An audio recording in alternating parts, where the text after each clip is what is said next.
star-spangled banner yet wave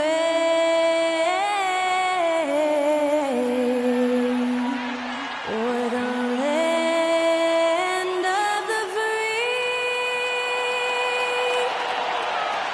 and the home of the brave.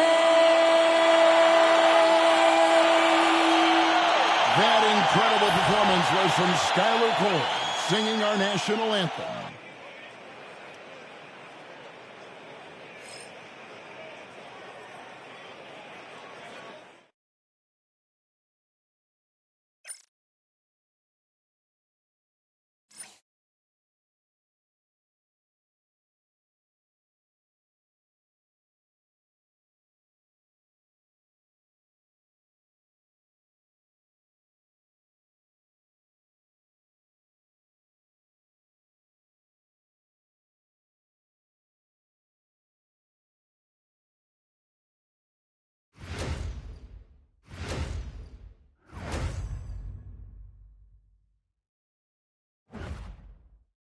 Thank you for tuning in this Sunday evening.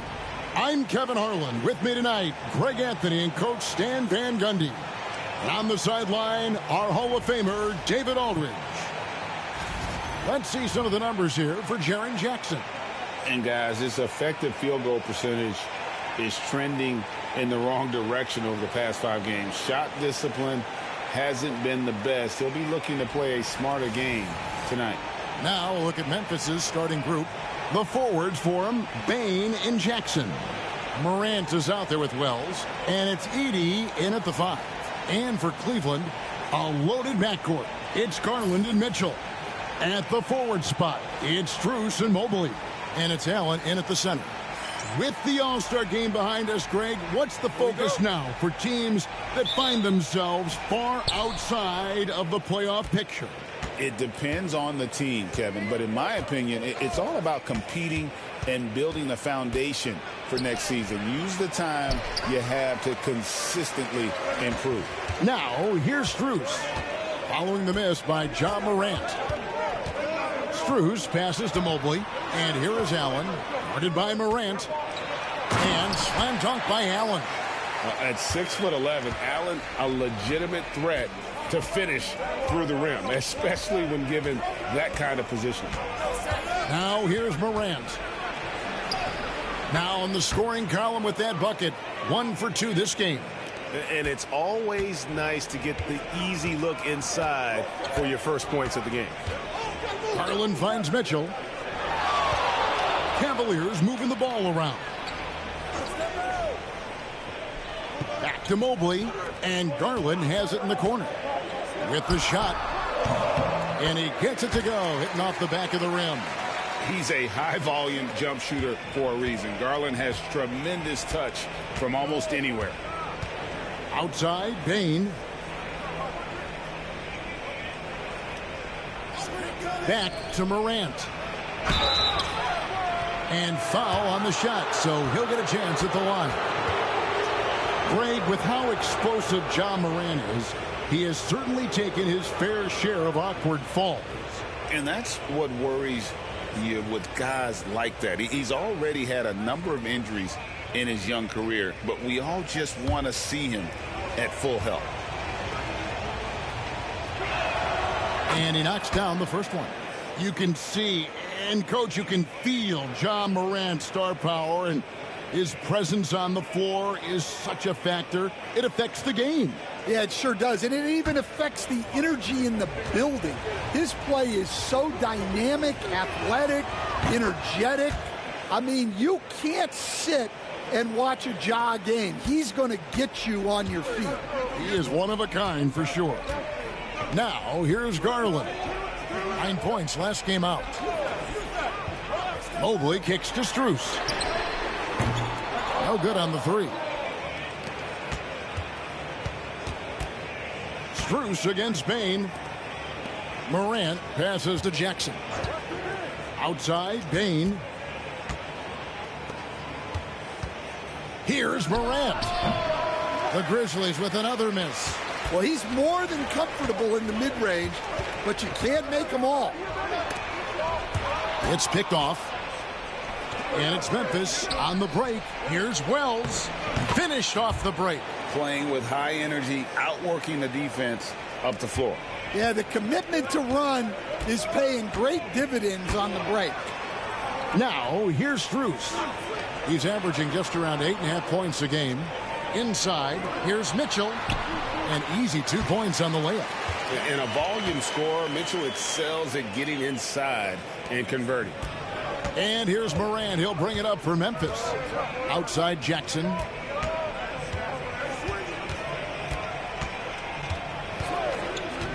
Back to Morant. It's good. The assist this time from Jackson. Morant's got 6. Good way to start this game. You want to get him rolling as early as possible. Yeah, and I'll tell you what, if he gets into a good rhythm early, watch out. And Kenny Atkinson calls timeout. He wants a minute here to get things straightened out with his team.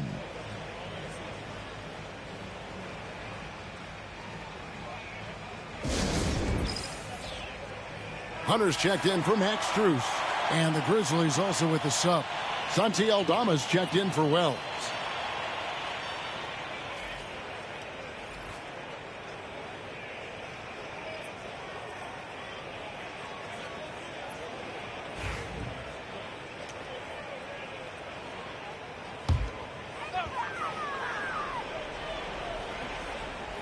And here in the first, about 3 minutes in, Garland dishes to Hunter. Mitchell kicks to Mobley. Allen outside. 6 on the shot clock. Cleveland needs to get a shot off here. Fires away from way outside. Hunter no good. And he's a good shooter from outside, but not sure from that deep. Yeah, it seems like everybody's jacking him up from way out there these days. You want guys to stay within themselves. Out of the rafters, he punched it in. Are you kidding me? Well, this is what the fans want to see. Morant showing off all of his superb athleticism. Awesome rewind courtesy of the AT&T 5G Slam Cam. The Cavaliers trail by 4. Mitchell with it, and he just worked New York in that last game. Lets it go with a 3. Buries the long-range jumper. Mitchell's got his second basket of the night. Reliable. That's Mitchell from 3. Pass to Edey. In the corner, it's Bain. Morant against Garland. Morant looking around. Shoots over Garland. Looks good. Is good. Bucket number 4 from the field. He's taken only 6 shots. Well, he has owned this quarter. A major reason they're up right now. Mitchell kicks to Garland. Pass to Hunter. Garland with the screen for Hunter. Edey with the rebound. Last outing for Memphis. They won that game against the Magic. Here's Aldama. Banked in off the glass. And I like that they're not settling. Getting the ball on the interior. 8 of their last 10 coming that way. It's time now to hear from our Hall of Fame reporter, David Aldridge. What's the latest, David? I was able to talk with Kenny Atkinson for a minute. Well, of course, they're concerned about the dynamic Ja Morant. Coach told me the plan is simple. Make things as hard as they can on Ja on both ends of the floor. Make him work on defense, and by crunch time, maybe we can tire him just a little bit. Back to you guys. Okay, David, much appreciated. Wound up there for Allen, and it's Allen with the jam. When you have an elite wingspan like Jared Allen, you make those alley-oops look easy. 30 seconds left to play here in the first. Pass to Edey. Back to Jackson. There's the triple. The shot, no good. The Cavaliers trail by 3. And here is Garland. Back to Hunter.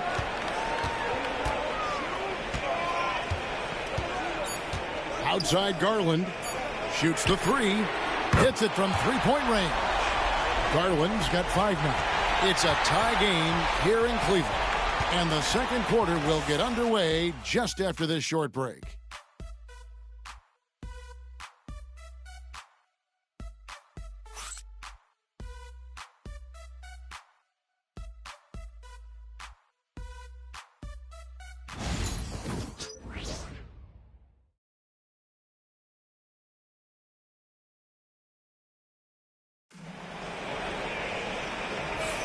And we hope you're enjoying the game. Both teams tonight keeping things pretty even so far on the scoreboard. What stands out to you from the Cavaliers in this one? In that first period, they showed a willingness to make the extra pass. Yeah, it's the kind of offense every coach loves to see. Selfless and smart.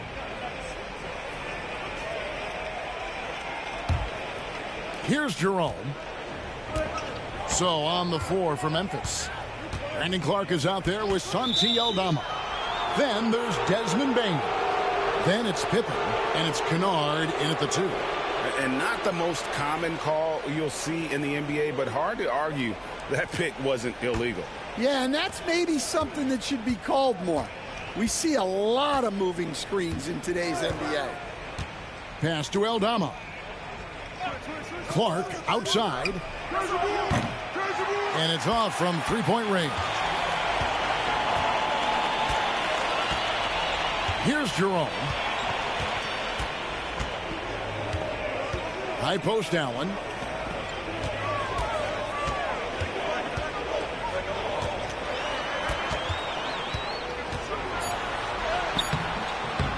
Another shot, and it's good on the way in. Allen's got the lead up to 2 now for the Cavs. You really got to hit Allen if you want to stop him. Just so long and strong from there. Up top, Aldama. Guarded by Green. Aldama can't hit. The Cavaliers' shooting has been outstanding in this game at 58%. Here's Jerome. No scoring in this one. Hunter finds Allen.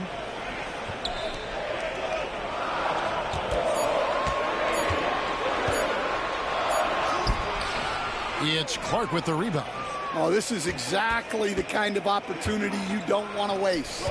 What a rise for Taylor Jenkins, working his way, Stan, from the G League, an assistant there to NBA assistant, and now to NBA head coach. Wow. Wow is right, Kevin. And Taylor Jenkins, one of the best coaches in the NBA. This is a guy who just kept grinding and learning. I think sometimes coaches get too concerned about when they're going to get their opportunity. Taylor Jenkins was always concerned about being ready when his opportunity came. I think you and I are alike. We root for the grinders, don't we? The guys that have really worked to climb that ladder. I certainly do, Kevin. Here's Bain. And no good. Had a chance to take the lead there. Cavaliers have gotten only one of their first 4 shots in the second quarter to drop. Here's Jerome. We saw him with 19 points his last outing. Clark against Allen. He's off on that one. Some solid defense from Clark. Bain passes to Pippen. Back to Bain. And play stops. Whistle on what looks to be an illegal screen. Already it's February. Hard to believe. Let's see how the West is matching up.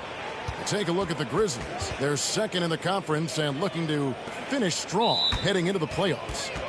And for the Grizzlies, they've been on a tremendous run this season. All the pieces were in place coming into the year, and they haven't missed a beat. Great chemistry, great coaching, and potential to do some great things in the postseason. Yeah, no one is taking them lightly. This is a team with everything you really need to make some noise in the playoffs.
A different look now for Cleveland.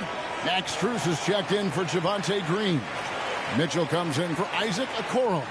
And it's Garland in for Ty Jerome. Memphis also making some changes. Jaren Jackson's checked in for Santi Aldama. Wells comes in for Luke Kennard. And it's John Morant in for Pippen. For Cleveland, they've gotten off to a rough start here in the second quarter, going just 1 for 5. Pass to Strus. Garland with the screen for Strus. It's good from long range. Strus has got the lead up to 3 now for the Cavs. Well, Stan, as a former coach, I imagine it has to be hard for you to watch basketball as a fan. Well, it is. It's very hard, almost impossible. I'm almost always watching from a coach's standpoint, an X and O standpoint. But I will say, even when I was standing on the sidelines, NBA players are so good that you have fan moments even while you're coaching. It seems like every game we see something we've never seen before, right? I can remember turning around to my assistants and saying, can you believe that? And close to making the defense pay for the lax coverage that time. Morant against Garland. And it's Morant missing. The Cavaliers leading by 3. The 3 from Garland. And the rebound by Jaren Jackson. Jackson's got 4 rebounds in this game. Wells kicks to Jackson. Now Wells. And they get some nice contributions from him on a nightly basis as he averages over 11 points a game. Here's Morant. He scores his 5th field goal. He's taken 9 shots to get those 5. They are just killing them on the interior. Garland feeling it out a little bit. For 3, Mitchell. The three-pointer is right on target. Mitchell's got 8 points. And that's back-to-back threes. The D just seems to be slacking off a little bit. Allen against Clark. Pass to Bain. This one for 3. Mitchell comes up with the rebound. And even with good coverage defensively that time, he has confidence to drill the 3. Here's Allen. The Grizzlies pull it in. And the stroke definitely lacking confidence this quarter. Nothing on target. And that one's good. Morant. Well, this is one of those nights where Morant just decided to take over. And so Garland will bring it up for the Cavaliers. Pass to Allen. Bain against Mitchell.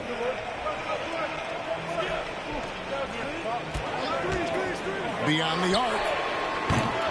And it's Morant with the rebound.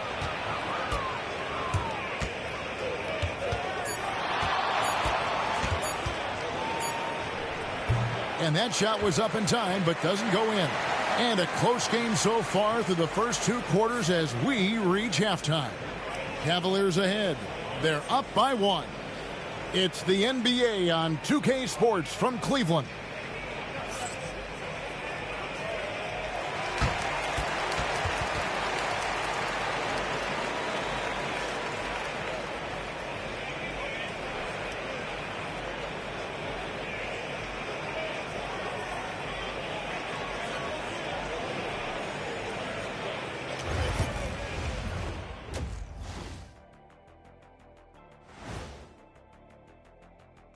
Hello, everyone, and welcome. Tonight's featured game sees the Cleveland Cavaliers in a tight one. They're clicking from outside, hard cuts to the ball, and a few bone-jarring screens. Man, they have a high quality of looks. They've been cashing in on those. We'll see if the sharp shooting continues.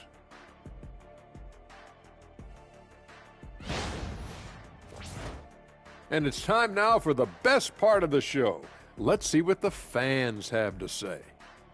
And Cameron Windmill asks, which one of you has the best hair? Okay, I could say this with supreme confidence. It's a tie. Yeah, it's a three-way tie at the top. Get it?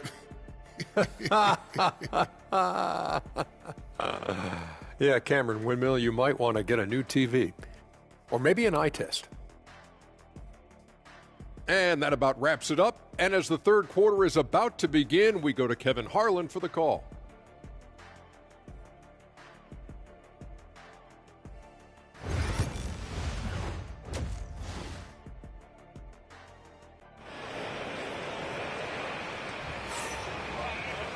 And in that first half, we saw a pretty tight battle. We'll soon find out what sort of adjustments were discussed during the half. Guys, Ja Morant has been sensational. Definitely been challenging the defense here early on, not settling for anything outside. Well, I just love his fearlessness so far. He's charging inside like no one can stop him.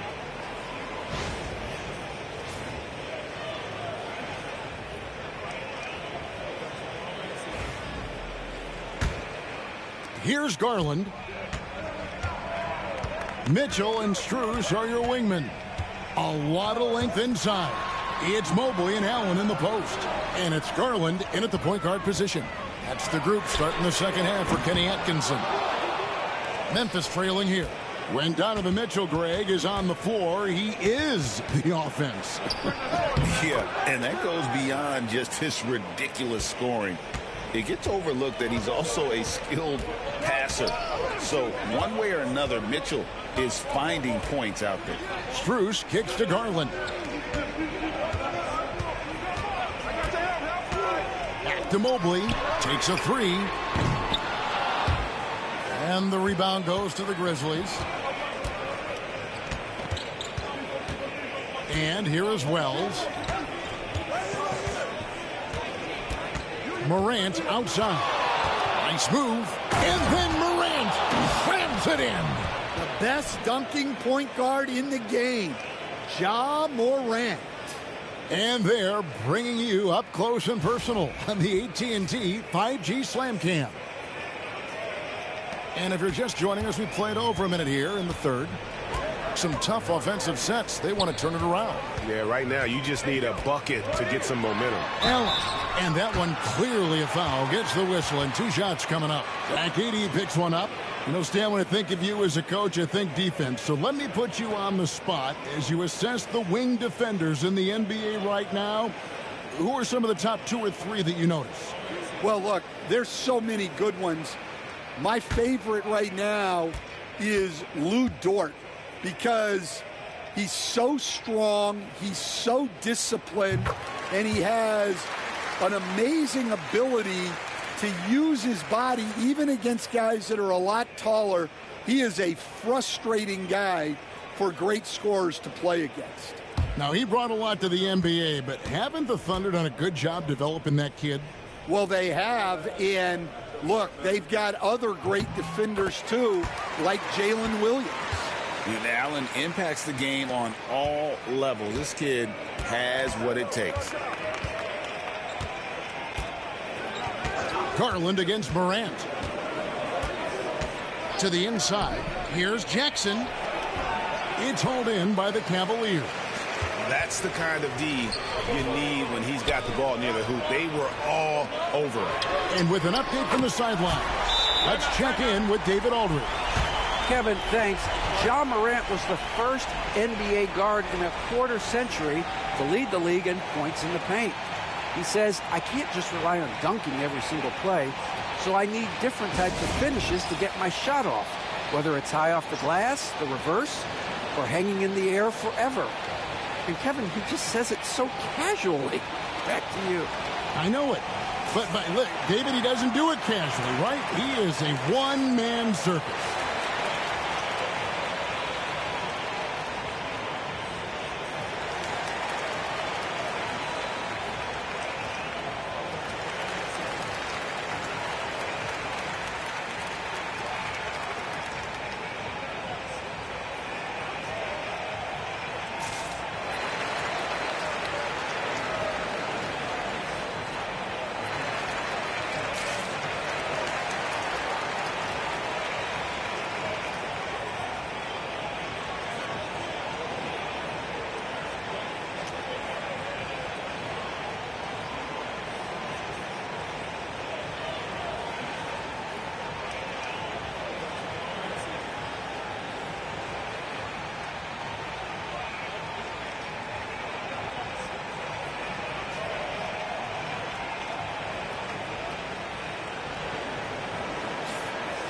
And let's quickly check in on the season's top rookie rebounders so far.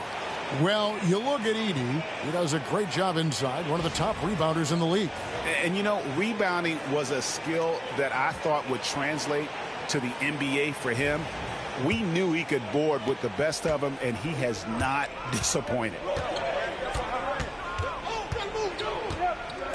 Now here's Morant. 17 points in the game. Teardrop shot. Shooting foul as the whistle blows. He'll shoot 2 free throws.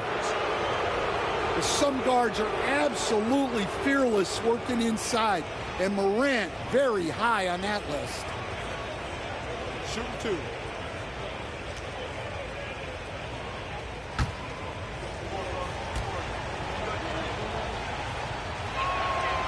He's off on the first. Well, the way that Morant is able to twist and contort through a defense, he is one of a kind in that regard. Good on the second free throw.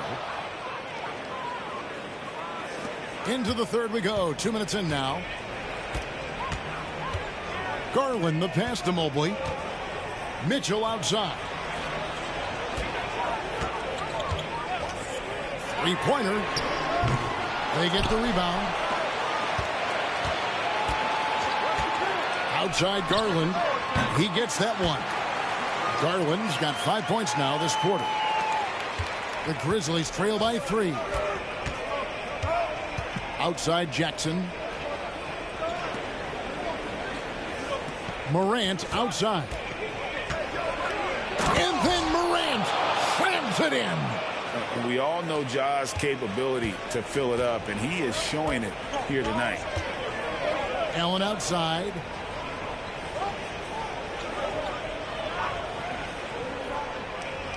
Back to Garland. Shot clock at 6. Pass to Strus. And here's Mitchell from the arc. Wells grabs the miss. Yeah, you wonder what is he thinking right now. He's not shooting the ball well, and shots like that only hurt his team more. Jackson finds Morant. Bain with it, defended by Strus. Here's Morant. And a kind roll that time off the rim as that one falls. Morant's got 22 points. And at the offensive end, he's done about as much as they could have hoped for today.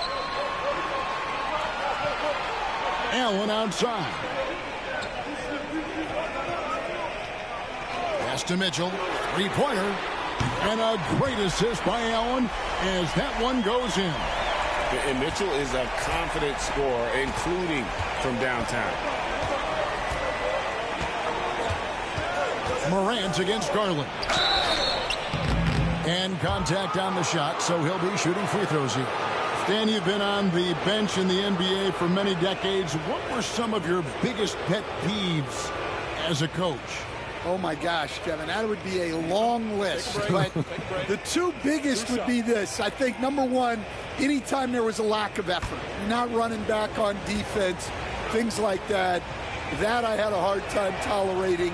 And then mental breakdowns, things we had prepared for over and over and over again, and then guys just zone out and forget what they're supposed to do. Those were things that were hard to tolerate.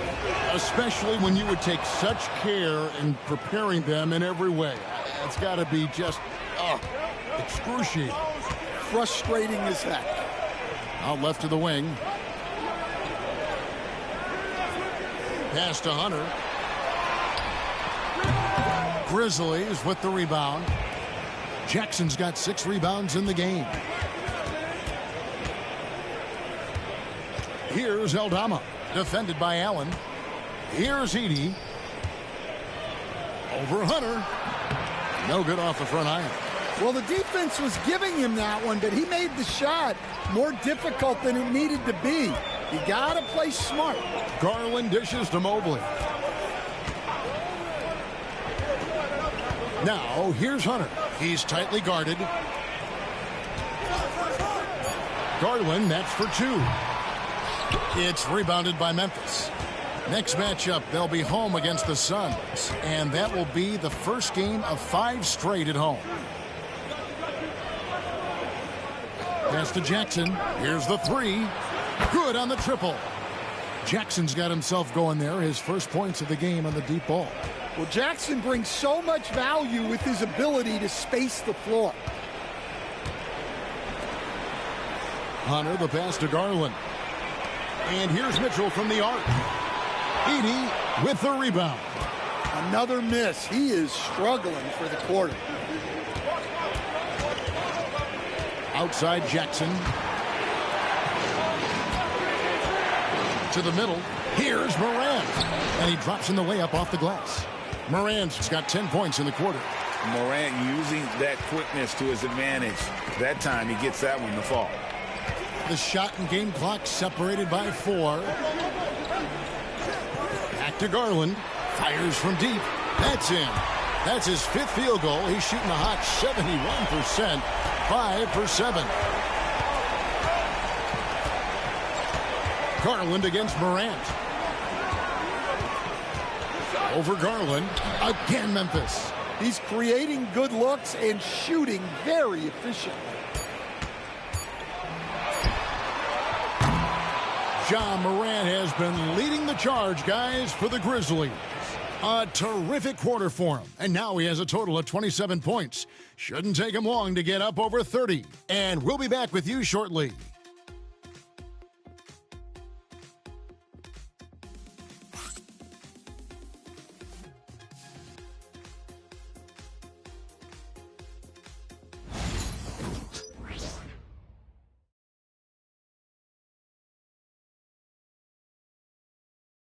And while we can now, let's take a look at today's State Farm assist of the game. And the definition of teamwork right there, guys. I mean, what great communication between them, and what a beautiful feed. Well, it's one of the core parts of the game.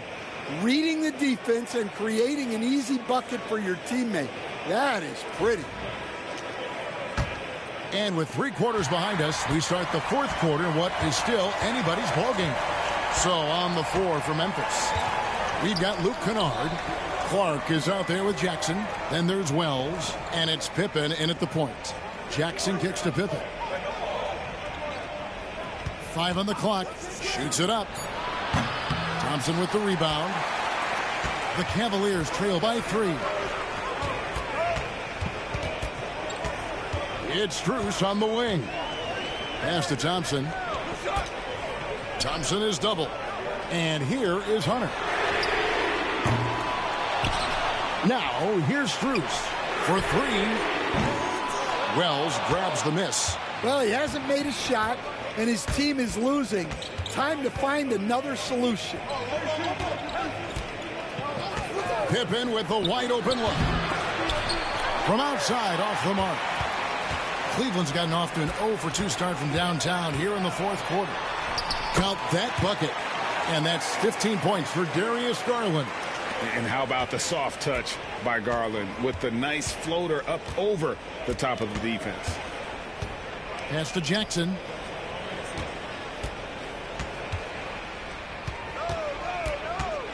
Back to Pippen. Wide open look. Cavaliers with the rebound. Not his best game, but they're still getting it done collectively. Here's Garland.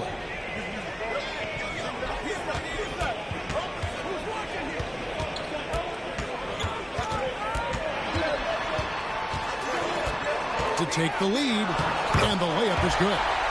Garland's got 12 points in just the second half. He can light up the night. Garland, no stranger to scoring in bunches. Outside Pippen, pass to Clark. To the paint. Here's Jackson. Good on the bucket. And the Grizzlies lead by 1. Time running low, guys, and somebody has got to win this one. Yeah, well, who knows? We might need overtime in this one. It's been that kind of a game. And Kenny Atkinson calls timeout. And he wants to see some changes out there right away and right now.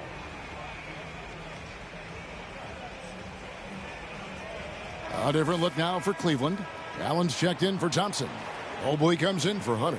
And Donovan Mitchell subbed in for Ty Jerome. Memphis also making some changes. Edie's checked in for Clark. Bain comes in for Luke Kennard. And it's Morant in for Pippen. And now we've got some time to check in from the sidelines. What do you got for us, DA? Thanks, Kevin. Kenny Atkinson had some words for his team during the break. Coach is not happy with that three-point battle. He told his team, we're down because they're making more threes than us. We have to defend the line if we're not making them at the other end. Guys? Thank you, David. Grizzlies have gone 1 of 4 since the end of the third quarter. Wells passes to Morant. And a wide open look for Bain. Off target from three-point range. And so it's Mitchell who brings up the ball for the Cavaliers. A great fourth quarter, just giving up 2 points. Memphis leading. And just about 3 minutes through the fourth quarter here. Jackson finds Morant. And finished off by Morant. Well, Morant's built to go and showing what he's made of here in the clutch. For Cleveland, they've gone just 33% from the field in the fourth quarter so far. They are 2 of 6. Right at the free throw line. And it's Mitchell missing. Yeah, and he had the D tangled up there with that patented crossover. Just couldn't convert the finish. Morant outside. With the floater, the Cavaliers pull it in. Mobley's got 6 rebounds in the game. They've been looking out of sync offensively. Yeah, their offense has ground to a standstill.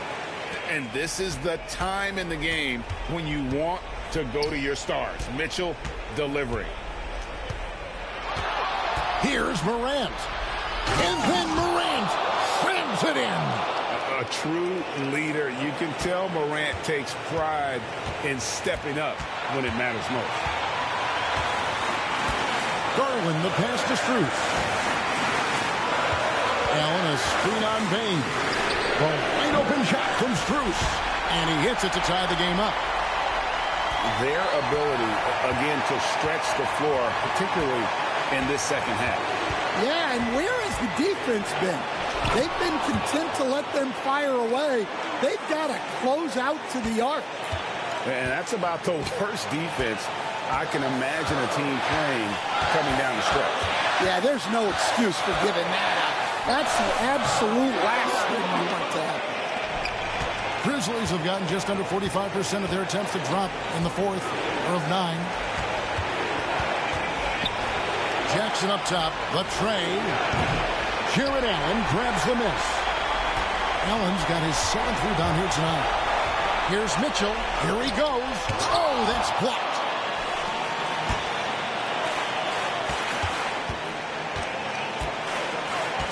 Bain passes to Morant. And it's Darius Garland with the rebound. Mitchell in the corner. Shoots over Morant. Oh, wow, a huge basket to tie the game. Big-time basket at a big-time moment. Yeah, don't you just love to see a player embrace that kind of pressure? And it's Taylor Jenkins calling timeout here. Pivotal moment in this game. He's not taking any chances. He'll call time.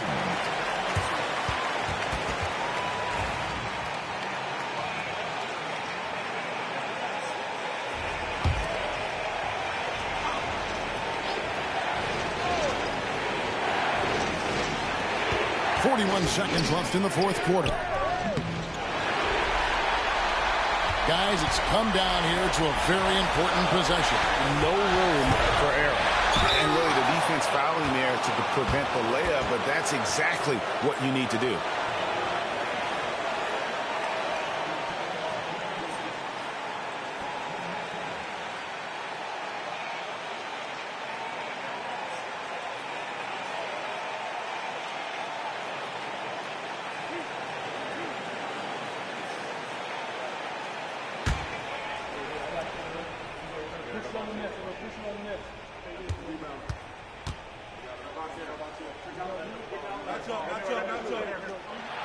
So the first one drops, and that gives them the lead.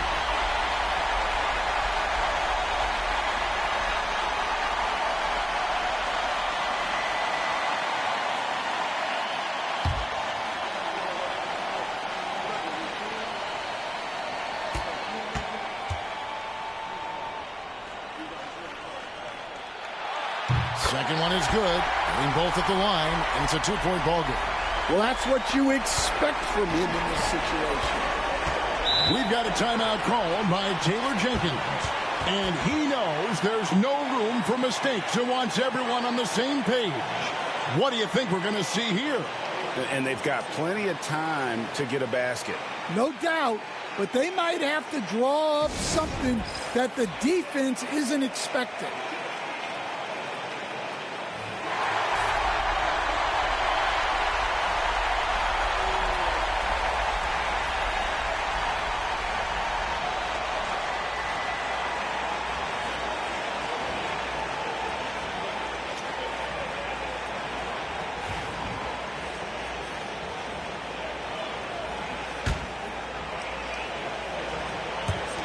.26 seconds left in the fourth quarter. Morant against Garland. Good! A huge shot to tie it up. And this is why Morant gets paid the big bucks, to knock down clutch shots like this. And Kenny Atkinson calls timeout. No doubt he is feeling the importance of this moment right now.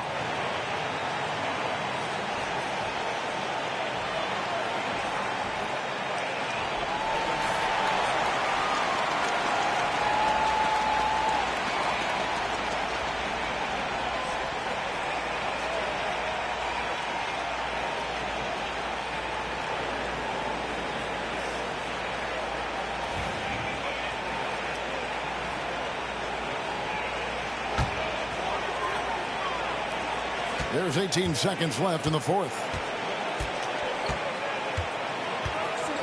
Garland with it. Pass to Mitchell. There's the three. Misses the three. And regulation now complete. We will go to overtime. It's the NBA on 2K Sports from Cleveland.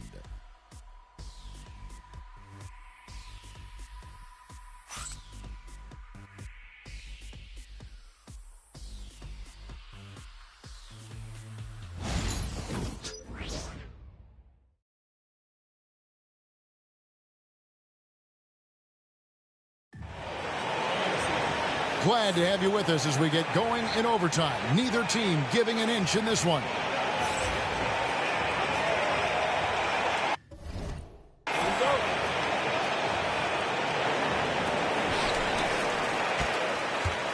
A lot of length inside. It's Mobley and Allen in the post. A loaded backcourt. It's Garland and Mitchell. And it's Strus in at the small forward position. And Morant's got the ball here for the Grizzlies. Pass to Edey. Outside, Bain.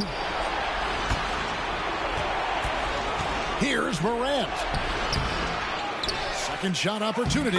Chalk up two there. Edey's got the game tied up here for Memphis. Plays like that make a coach's life easy. Love the work rate he shows on the glass to get the score. Takes a step back. There's Garland. Oh, and that one had the right spin on it, and it is good. Garland's got 21. Fearless move by Garland inside, going for the high percentage shot. Jackson kicks to Bain. That's good, and it's Jackson with the assist that time. And the Grizzlies lead by one. We're just over a minute into overtime here. There's Garland. And foul on the shot. He'll shoot two at the free throw line. That one's on Morant. And he knows exactly what he's doing. Garland gets inside and puts the defender in a position where he has to foul.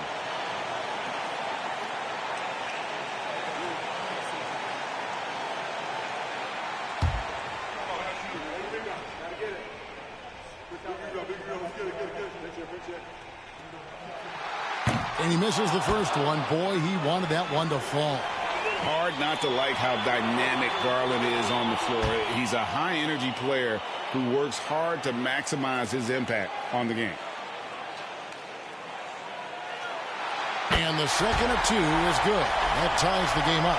Well, he's got to be disappointed that he wasn't able to take the lead but at least he evened things up. Morant drives in. The Cavaliers pull it in. Strus passes to Garland. Looking for Allen. He gets it there. Takes the alley-oop pass and dunks it down. He can take over, or Garland able to facilitate. In overtime here, a minute and a half off the clock. Outside for Jackson. Here's Wells. And again, it's the Grizzlies from deep. Well, this offense is so much better when Jackson moves the ball. For Cleveland, they've gotten all 3 of their shots to drop so far in overtime. Here's Garland. Got a piece of it.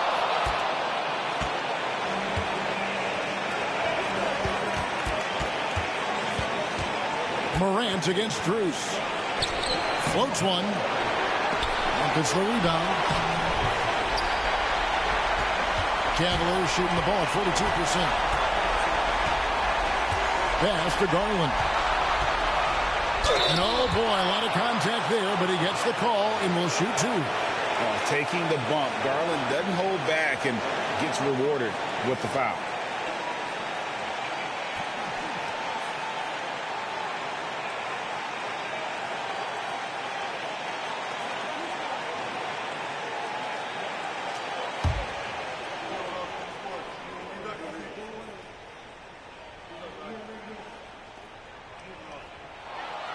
He knocks down the clutch free throw.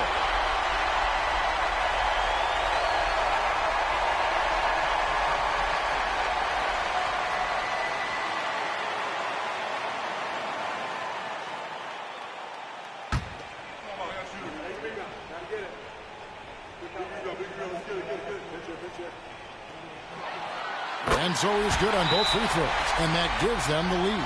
Well, no doubt about those free throws coming up big in the clutch. And it's Taylor Jenkins calling timeout here. Coach clearly feeling the necessity to regroup with so much at stake here.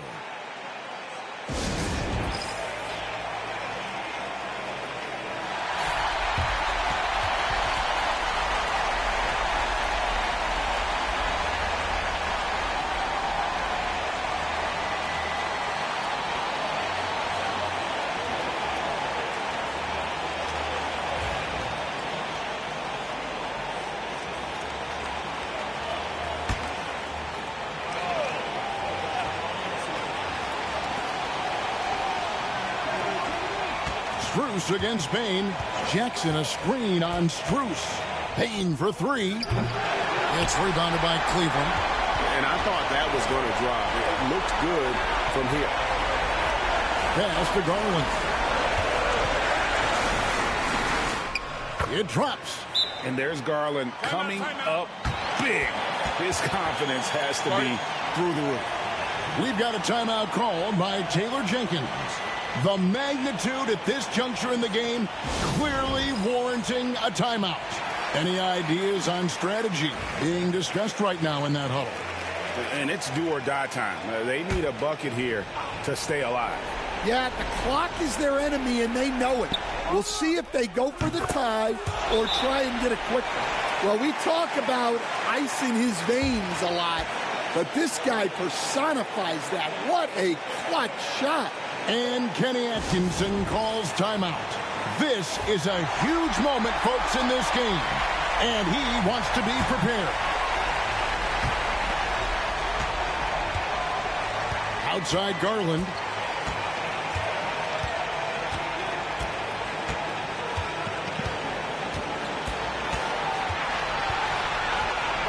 Allen, a screen on Morant. And here's Garland for 3. Right between the eyes.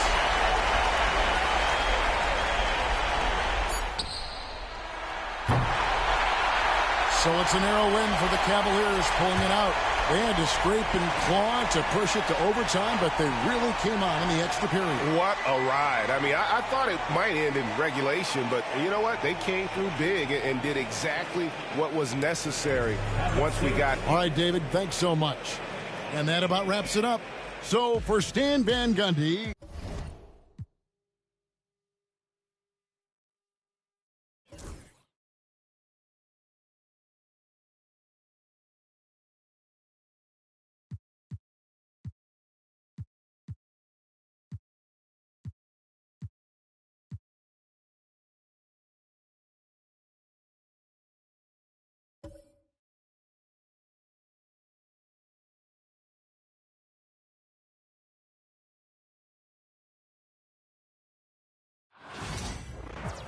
Greetings, it's 2K Sports bringing you live coverage of the NBA.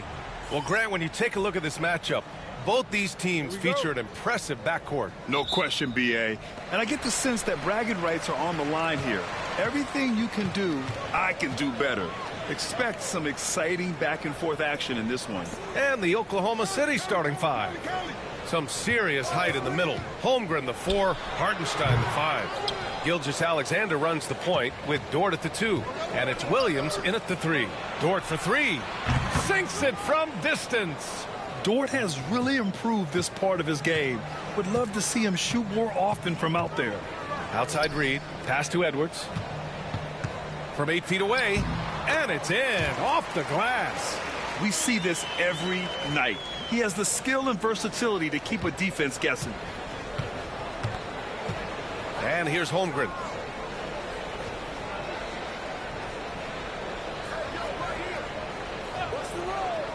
Back to Gilgeous-Alexander. Got it. Good job in the low post. And the D can't allow Gilgeous-Alexander to get this positioning, because once he does, he makes you pay. Outside Edwards. Holmgren against Reed. McDaniels from long range. Count it. 1 for 1 to start the game. And that's what they want to do. Get him open looks early. And he might not blow you away with numbers, but there's a reason why McDaniels is on the floor so often, Clark. Hey, B.A., I love his versatility at both ends of the floor. He knows exactly what's needed from him by his team. He gives it to him. He doesn't need a lot of touches. He just plays the game. Love his motor. Love his consistency. He is the epitome of a value-utility guy. Now here's Williams. Taking command on offense when they need him. Putting up 21 a game. And it's Holmgren missing. Minnesota has gone 1 of 2 from three-point land so far. Conley passes to Edwards.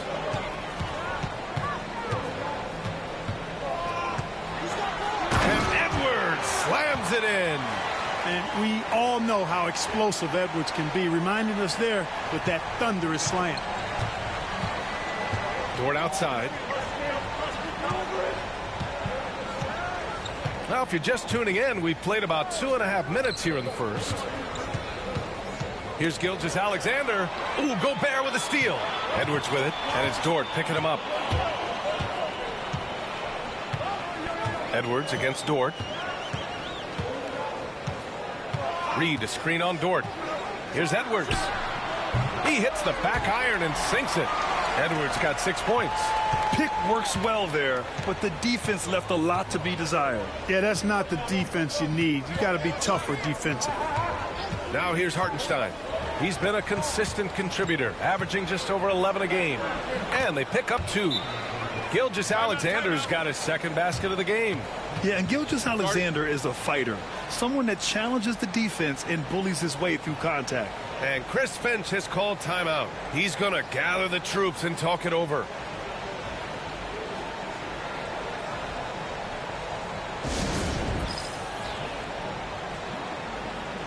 And Minnesota making a change here.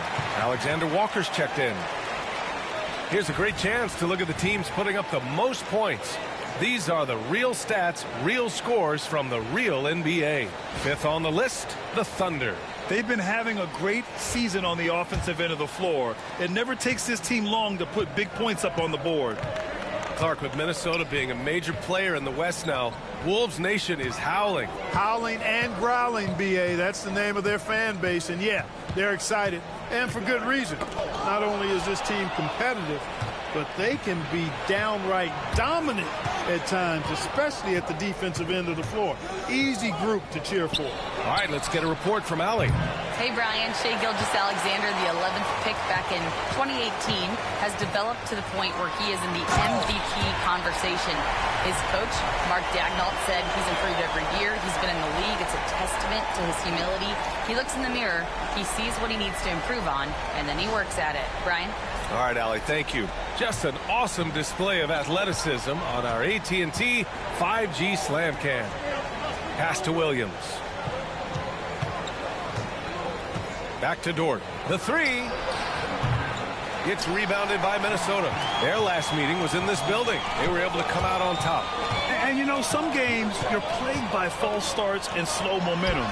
You could tell they were getting frustrated. And you know what? Even though it was a frustrating night shooting the ball, they found a way to get it done and pulled it out. And a win's a win, and that ultimately is all that matters. Now here's Gilgeous-Alexander. He had a 21-point outing in their last game against the Jazz in Salt Lake City. A pest down low. Those 3 blocks really affected guys attacking the hoop. Here's Alexander Walker. Here's Reed. Misses the fadeaway inside. He's got to take a back seat right now. When you're ice cold, you can't just keep gunning. Here's Holmgren. Count it. And that shot gets him in the books. He's 1 for 3. It's so difficult to defend Holmgren inside. For such a young player, his body control and awareness are off the charts. Now here's Conley. Yet to see a basket. It's Edwards on the wing.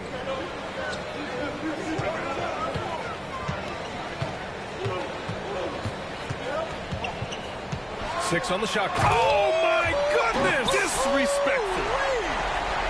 Watch out now. Look out below. Edwards rising to the rafters.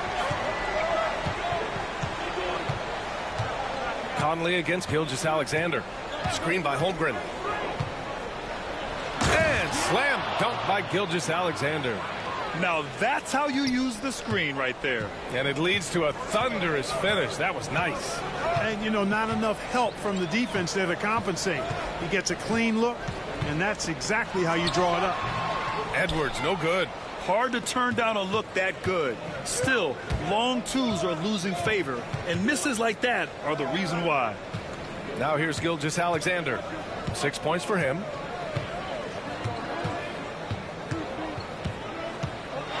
Goes up on the baseline. Again, Oklahoma City. Great to see players still working the in-between areas. There wasn't much resistance defensively. Fires from way outside. Oh, and the release was before the buzzer, but it's off target.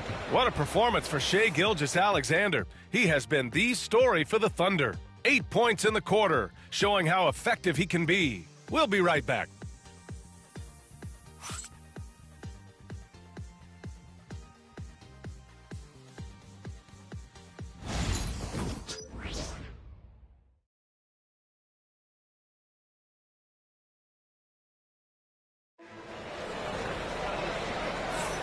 And we hope you're enjoying the game. Both teams tonight keeping things pretty even on the scoreboard so far. And guys, let's get your take on the scoring breakdown for the Thunder. Well, hey guys, I mean, can we talk about how unselfish they've been? Just racking up the assist numbers, moving it around with great precision. In addition to that, they've thrown their weight around inside tonight too, thumping and bumping in the paint. A lot of their points have come from inside. We've got Nickeil Alexander-Walker, also Dillingham out there, and it's Shannon in at the small forward position. That's the 5 to begin the second quarter for the T-Wolves. And something that makes SGA so dangerous on offense, his elite drive and kickability. Yeah, you have to load towards him when he comes off a high pick. He just draws so much attention and can find another cutter or a spot-up shooter. He has so much gravity to his game. Shooting 2.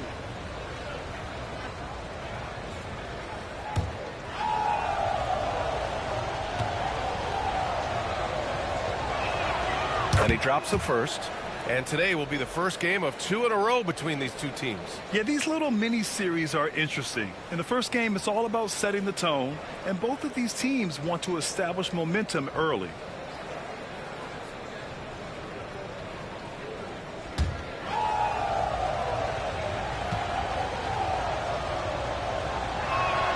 He's perfect from the line this time. Grant, how about the rise of OKC? In just 2 years, transforming from a 24-win team to the top seed. Incredible, B.A. The Thunder drafted well and gave those picks lots of playing time. Plus, they made some fantastic trades. And of course, don't forget, OKC still has a boatload of picks.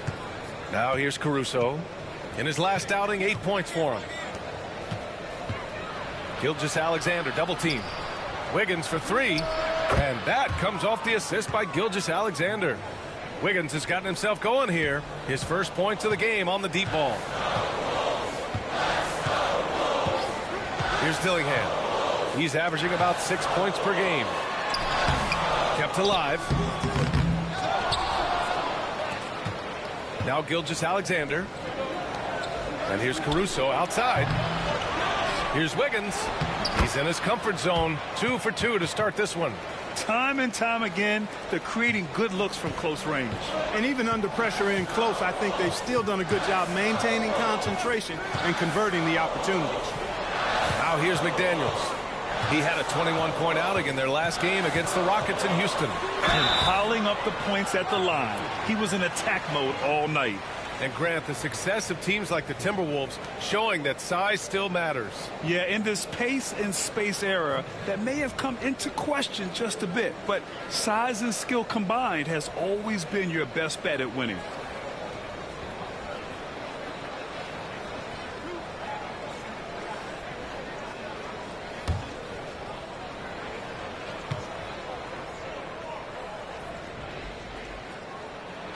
And the first one at the line is good. Known as a versatile and tremendous defender, McDaniels also continues to make real good progress as a scorer.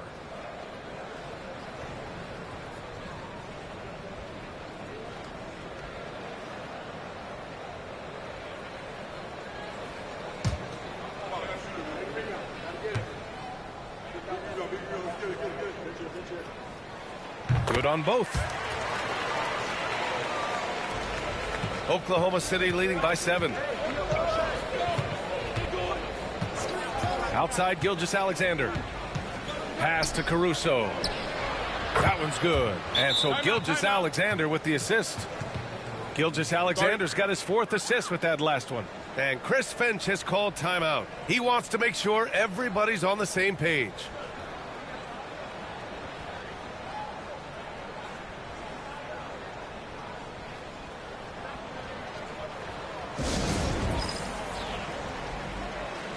Miller's checked in for McDaniels. Hartenstein, he's checked in for Oklahoma City. Dort comes in for Wallace.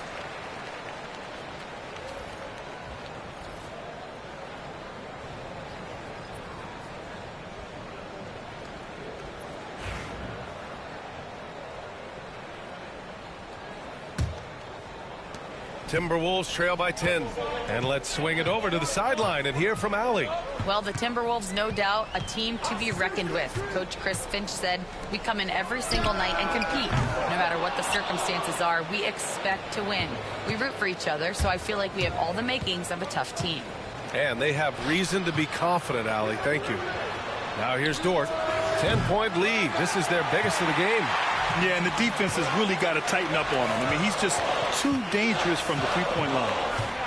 Here's Alexander Walker. And that's good. His first bucket of the game. When they get their opportunity to punch it inside, they don't hesitate. Dillingham was the 6th man during his lone college season, Grant, and he proved to be instant offense. Oh, he's got elite speed. He's great at creating space, and he's incredibly shifty. You know, he reminds me of Lou Williams in terms of physique and ability. Now here's Alexander Walker, coming off a 16-point game against Houston. Pass to Shannon. 4-3. The Thunder pull it in. Now Gilgeous-Alexander. Back to Caruso. Here's Dort. Now Hartenstein. Dort outside. Now here's Gilgeous-Alexander. The wide open shot is on the money.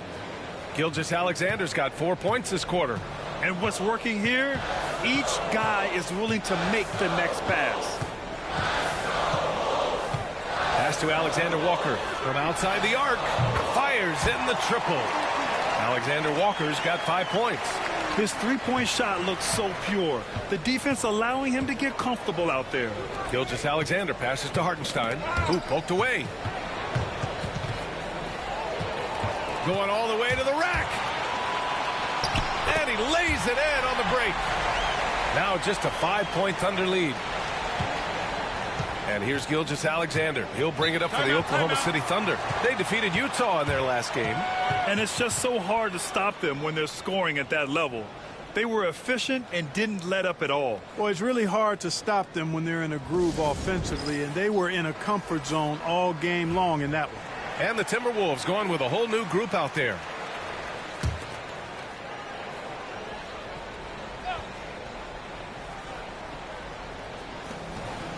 Williams passes to Holmgren. Up top, Hartenstein. Defended by Gobert. The three is up. And that's good. His first bucket of the game. He's the last guy you want to leave alone on the perimeter. Edwards looking it over. Outside Reed. Fires the three. And again, it's Minnesota with a three.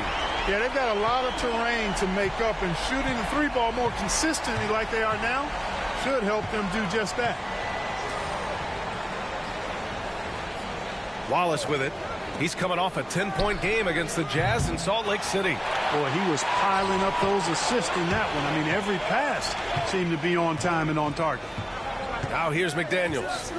Pass to Edwards. Fires the three. Wallace pulls it in. One reason this game is so tight is because both teams are hitting the boards with reckless abandon. The battle to a standstill on the boards has really been something to watch, and the game's not over yet. We'll see if one of these teams maintains more energy than the other going down the stretch. Conley with the ball. Watched by Wallace. Outside Edwards. Over Dort. Hartenstein pulls it in. Hartenstein's got his fourth rebound in this one. Dort outside. Hartenstein. It's good on the putback. And the Thunder lead by 7. There you go. Relentless pursuit of the ball. I love it. He never stopped working. Conley with the ball. And it's Dort picking him up. Conley passes to Gobert. Williams against McDaniels. Reed sets a screen. Lets it fly. Bounces high off the rim and drops. McDaniels got 7 points. Big forwards like Jaden McDaniels, who can pull up for a jumper from anywhere, those guys are a luxury to have. And here's Holmgren. 2 on the clock. Oh, the persistence inside of Chet Holmgren. And so it's the Oklahoma City Thunder closing out this quarter with a 7-point lead. Great shot selection right now, keeping the game simple and getting high percentage looks. We're coming right back. Don't go anywhere.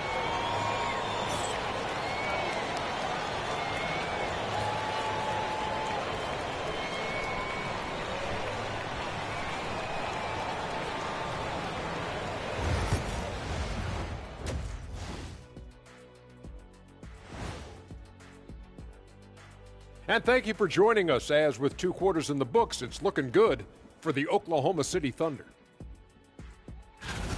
They're playing the way they're supposed to. Run the offense until you get a good look. Not complicated at all. I disagree. Patience and perspective is complicated. That's why many teams can't do it. Let's shift gears now and see how things are stacking up in the Western Conference.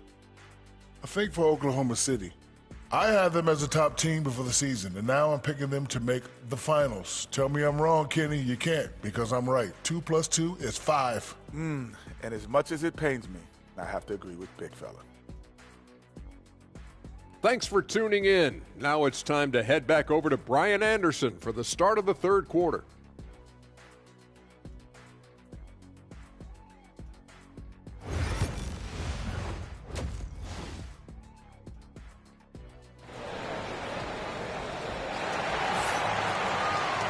Well, for those just tuning in, thanks for being with us. Second half of this game still to play. You know, Shai Gilgeous-Alexander has been exceptional here, guys. You just love his patience offensively in the first half. Waited until he got the looks he wanted. Well, you know what, guys? It was all about efficient offense, not rushing things, taking your time, finding the best shot on every possession.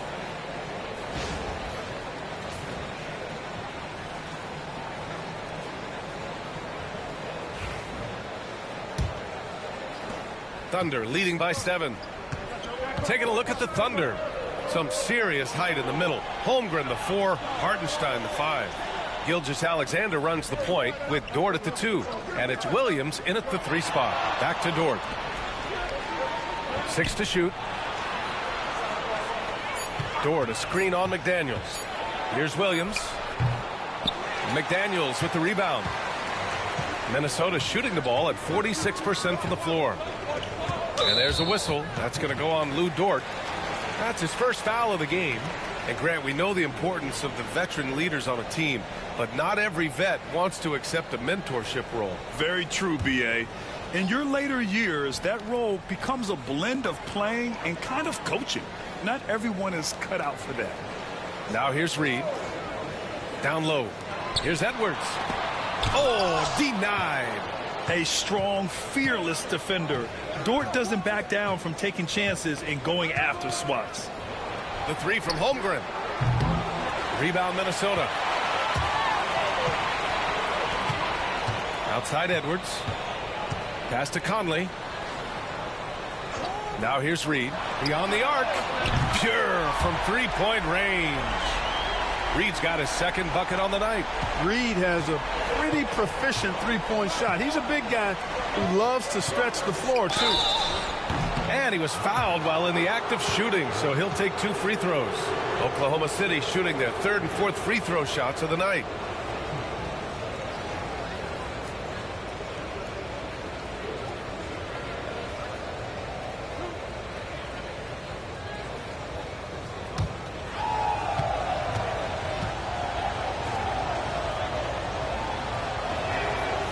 That free throw misses.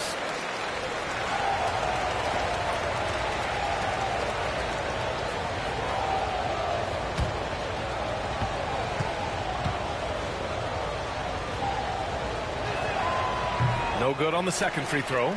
Timberwolves trail by 4. McDaniels with it. Now Gilgeous-Alexander defending. The shot by Conley. No good. The Thunder shooting has been good. 54% on this one. Gilgeous-Alexander against Conley. From deep, Holmgren. And another miss by Oklahoma City. Coming out stone cold here. Sometimes the break will do that to you.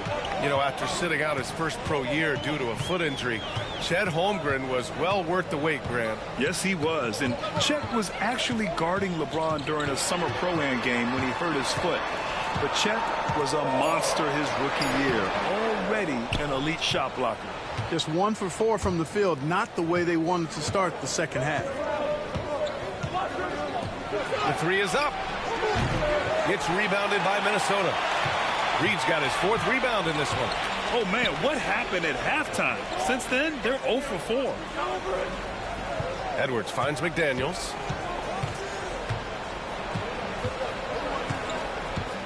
Reed a screen on Holmgren. McDaniels from long range. Oklahoma City grabs a miss. Hardenstein's got 6 rebounds here tonight. Halftime didn't do them any favors offensively. They've missed 4 of their last 5 shots. Timberwolves trail by 4. Shoots from the baseline. Edwards can't hit.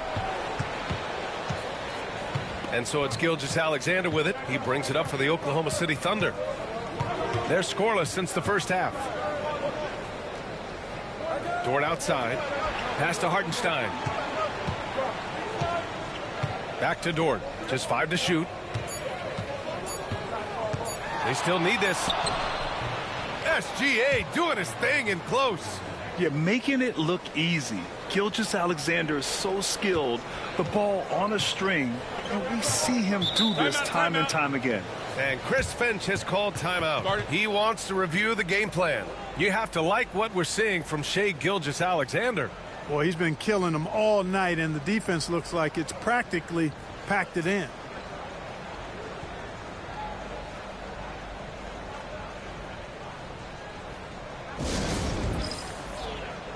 And some changes here for the Timberwolves. Alexander Walker, he's checked in for Anthony Edwards. And Dillingham subbed in for Conley. And Oklahoma City with a change here, too. Caruso is checked in.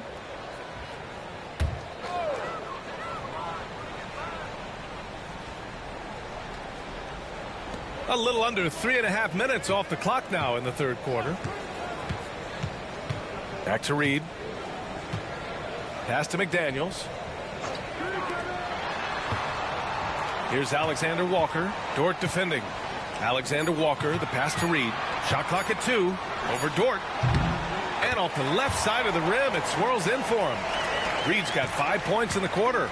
Naz Reid is a very good shooting big. Williams misses. Yeah, we're not used to seeing him get bottled up like that. Wow. Outside Reed. A minute 58 left in the third quarter. Couldn't quite line that one up. Just got to shake it off and move on to the next one. Dort outside. And the foul called on Nickeil Alexander-Walker. That's his first foul of the game. So it's both teams making substitutions here.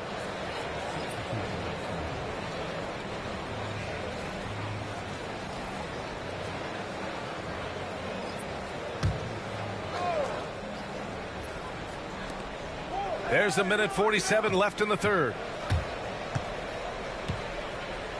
Wallace, the pass to Caruso. Shot clock at 6. Williams with the screen. Alexander Walker grabs the board. Timberwolves trail by 4. Pass to Dillingham.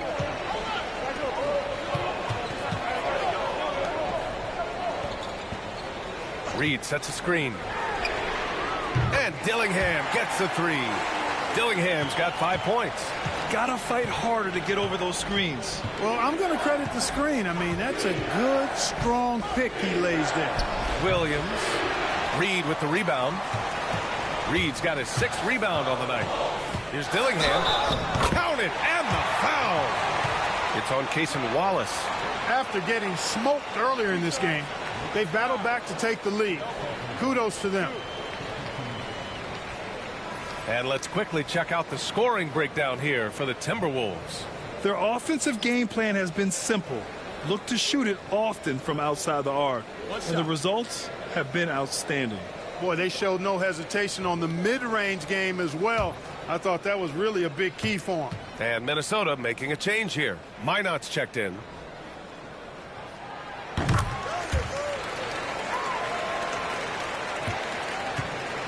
Oklahoma City has got nothing to fall from outside in this third quarter. Right side, Williams. And there it is for him. We talk about Williams' versatility as a scorer. He can get his points from just about any spot on the floor. Outside, Alexander Walker. Pass to Garza. Here's Dillingham. Here's the 3. Williams grabs the board. 8-second difference between the shot clock and game clock. And plays like that one can make the difference in a close game. And it definitely got the bench on their feet, too. Making a statement for sure. I mean, we'll see if they can maintain that aggressive approach, guys. 15 seconds left to play in the third quarter here. Just 5 on the clock. And here's Dillingham from the arc. Not going to go that time.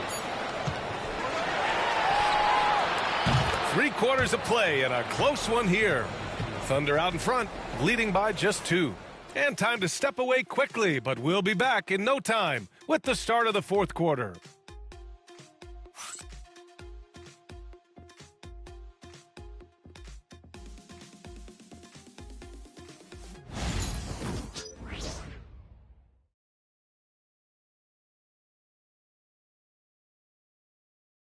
And a moment now as we take a look at our State Farm assist of the game. And the winner today coming from an unlikely position. It's the big fella with the sweetest pass of the day. Boy, that's a nice asset to have. It's a huge boost to any offense, too. It adds a whole nother dimension when you've got a big guy that can pass. 3 tense quarters behind us. 1 more to go. Thanks for being with us as we get ready for the fourth. Dillingham out there with Nickeil Alexander-Walker. Then it's Joe Ingles, and it's Garza in at the 5. So that's the lineup for Minnesota. Now here's Wallace. Here's Gilgeous-Alexander. That's no good. Shooting 6 for 8 now.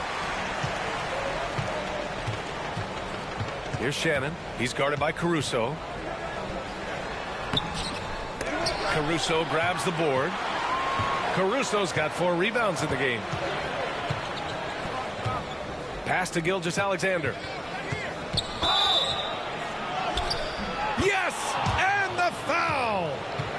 Nickeil Alexander-Walker picks one up. Yeah, their defense is starting to wear down. That's 3 straight buckets at the rim. And some stats here, guys. The scoring breakdown for Oklahoma City. Well, not content to take what the defense gives them. I mean, they're attacking the gaps and getting the ball inside. How great have they been? I mean, shooting the ball from outside the arc, they have absolutely been lights out. That free throw good from Gilgeous-Alexander. Yeah, what's special about Gilgeous-Alexander is how shifty he is, which also makes it so tough on defenses. Pass to Garza. Here's Dillingham.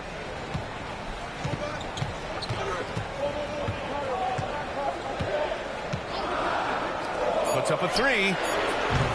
Minnesota again missing. You gotta love how they've been crashing the boards, fighting hard for every miss. I certainly do. You know, I like to see guys do their work inside. Their rebounding has been excellent, and that's always important in a close game. Gilgeous-Alexander no good. Timberwolves trail by 5. They need something good to happen here. Yeah, they've gone way too long without a score. Outside, Alexander-Walker with the drive, and that one's good. And this is just typical of him, always making an impact at crucial moments in the game. You know, they want the ball in his hands here because they trust him to hit all the big shots. Now here's Gilgeous-Alexander. And we're about 2 minutes into the fourth here. That one off the back iron and out. Missed the bunny. Those are the shots you've got to convert. Here's Dillingham. Williams defending.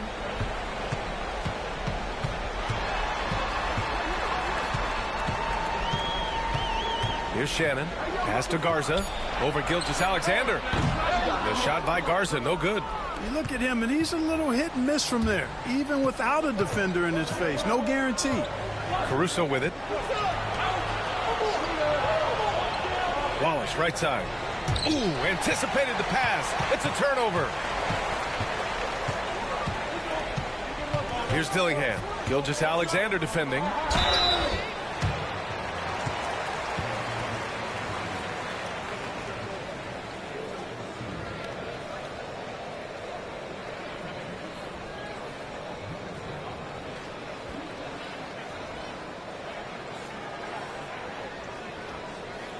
Take a break.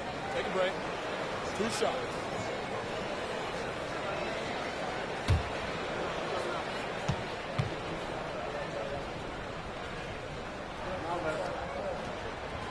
That free throw, no good. A big group substitution here for Oklahoma City. Hartenstein, he's checked in for Williams. Holmgren comes in for Wiggins. Jalen Williams, he's checked in for Caruso. And it's Dort in for Wallace.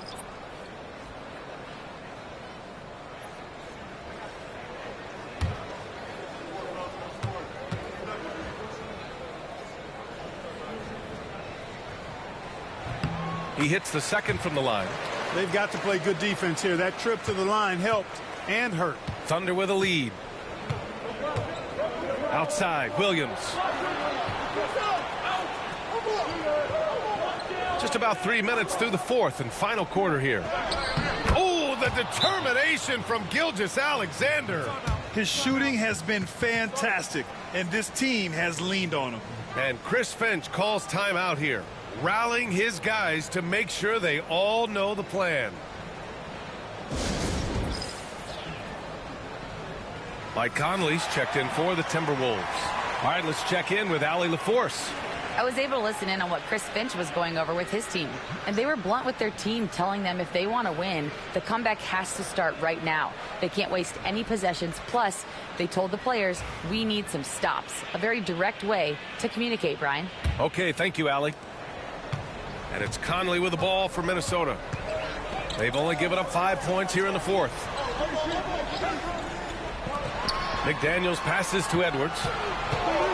Now Reed. The three. The Thunder with the rebound. So Dortch got 4 rebounds in the game. Pass to Gilgeous-Alexander.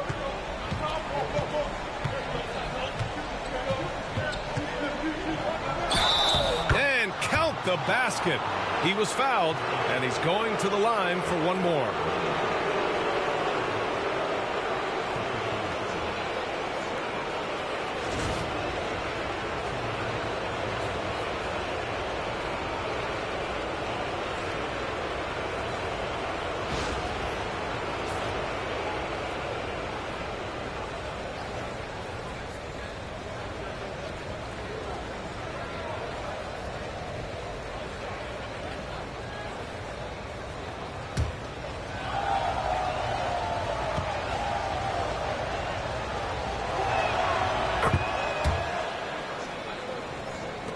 3.5 minutes through the final quarter now. Up top, Edwards. Dort defending. With the floater. Outside McDaniels. Reed sets a screen. 6 on the shot clock. The kick out to Edwards. Takes a 3. It's rebounded by Oklahoma City. They've led by as much as 10. Dort for 3. Gets the 3 ball to go. And now a 10-point Thunder lead. And adding to this lead right now, riding a wave of momentum. Yeah, you get the sense that they're going to start stretching this lead out a little bit. Now here's Edwards. Looking to end the run. Edwards on target. Boy, tonight just gives you a picture of the potential of Edwards. I mean, this guy is an electrifying scoring guard. So it'll be 2 free throws. He was fouled in the act of shooting. Everyone in the building saw the obvious contact. Yeah, the officials didn't need to talk that one over. It was obvious.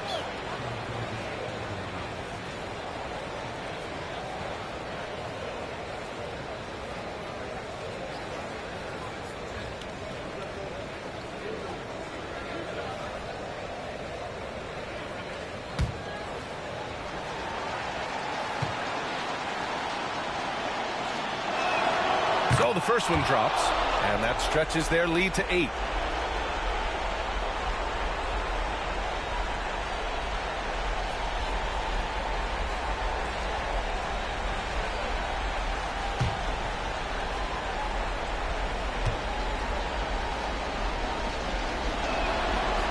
Second one is good, getting both at the line. And it's a 9-point game here. Minnesota has gone 1 for 5 shooting from the arc here in the 4th. Knocks it loose, and stolen by Hartenstein. Pass to Gilgeous-Alexander. 1:16 left in the final quarter. Oh, you can tell he's feeling it now.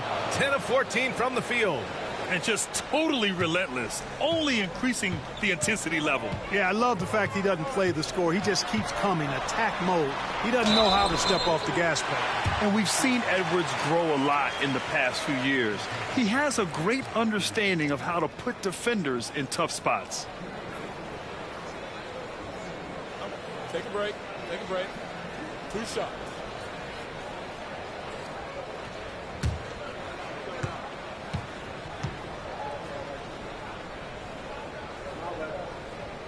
He drops the first one, and that brings him within 10.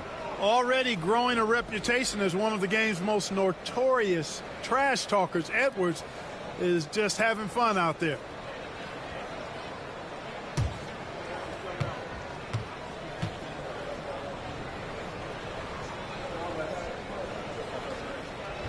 And both free throws good for Edwards. A superstar level talent for sure. Anthony Edwards is awesome, but I like his competitive spirit as much as his skills. Now here's Gilgeous-Alexander. Outside, Williams. Back to Gilgeous-Alexander. Up and over Conley. That one a little long. It's McDaniels on the wing. Back to Conley. Reed finds Edwards. 32 seconds left in the 4th quarter. Good work defensively by Dort.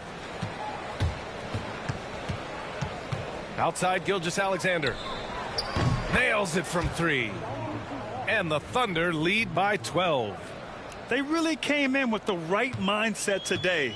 I can guarantee you their flight home will be filled with some smiles. Yep, to have a stress-free win on the road, very satisfying. The fans are already headed for the exit. And the 3-pointer goes. And Conley's so good at running the offense. Does a nice job hitting guys in their spots.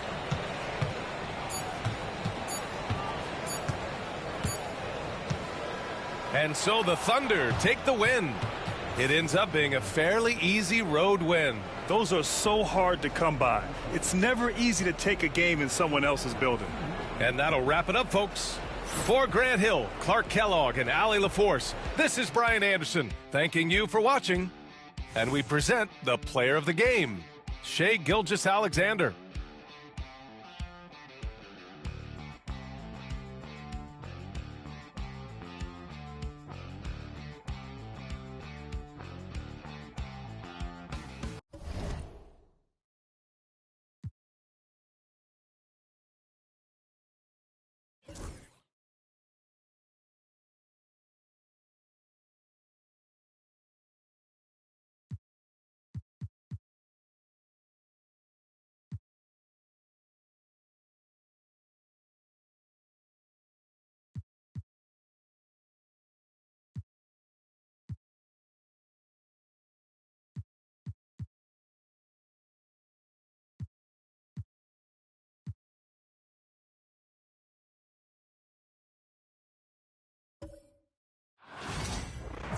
Hi, everyone. We're coming to you live on 2K Sports, bringing you the NBA.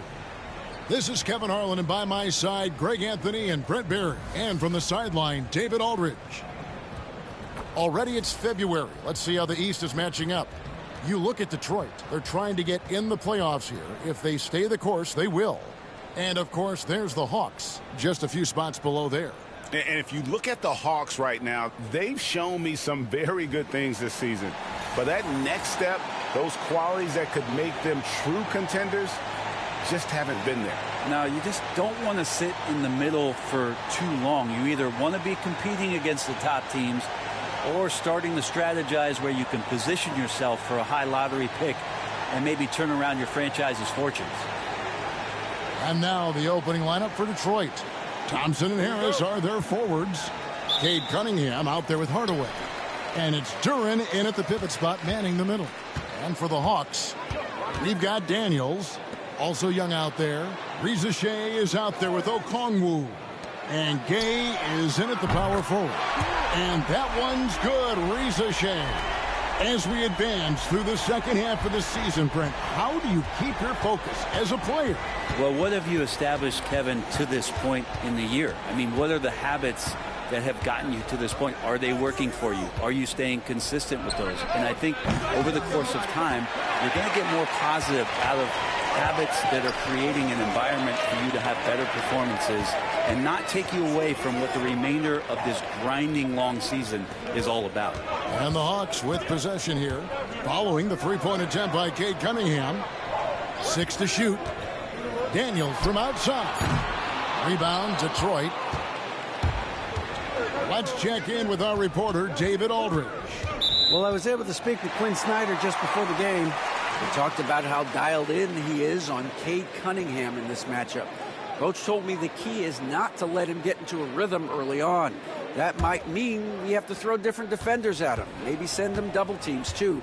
Everything is on the table tonight. We'll see what they come up with for Cade. Guys? Thank you, David. Here's Reza Shea. He provides a good amount of offense for the team, averaging around 11.5 points a game. And Reza Shea, the prototypical size and skill for a wingman. Yeah, he's got some jelly to his game. Handle, touch. At his size, that becomes very tough to contain. The Hawks shooting their first shots from the free throw line tonight.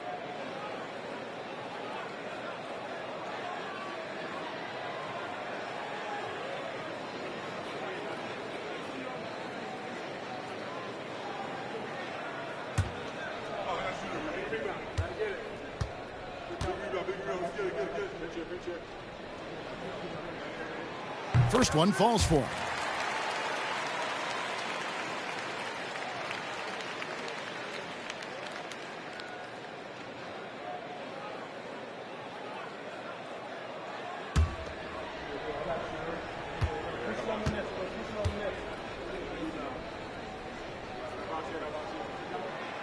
That one misses. And with this era of the Atlanta Hawks, Greg, they've gone as far as their defense has let them.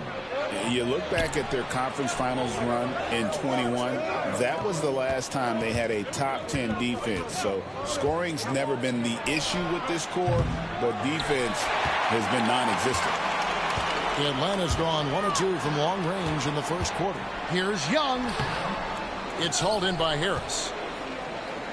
Detroit's gone 0 of 2 from deep here. Thompson in the posts. Pass to Hardaway. Thompson sets the pick for Hardaway. Offensive rebound.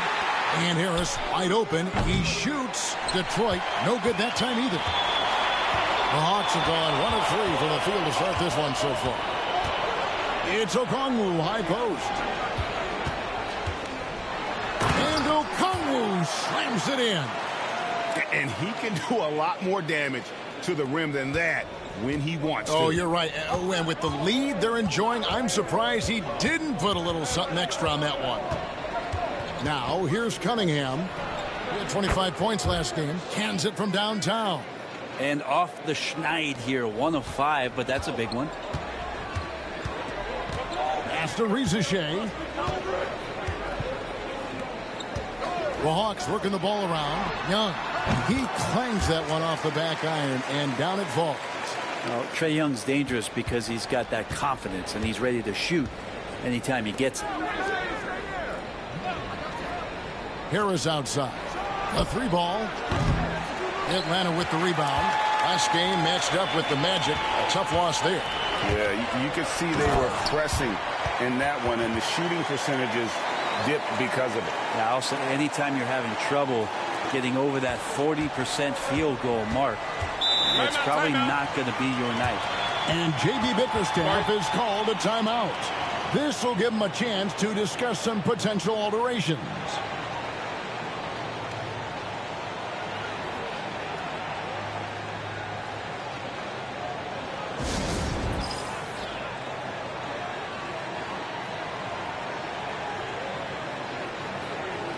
Atlanta making a switch here. LeVert's checked in.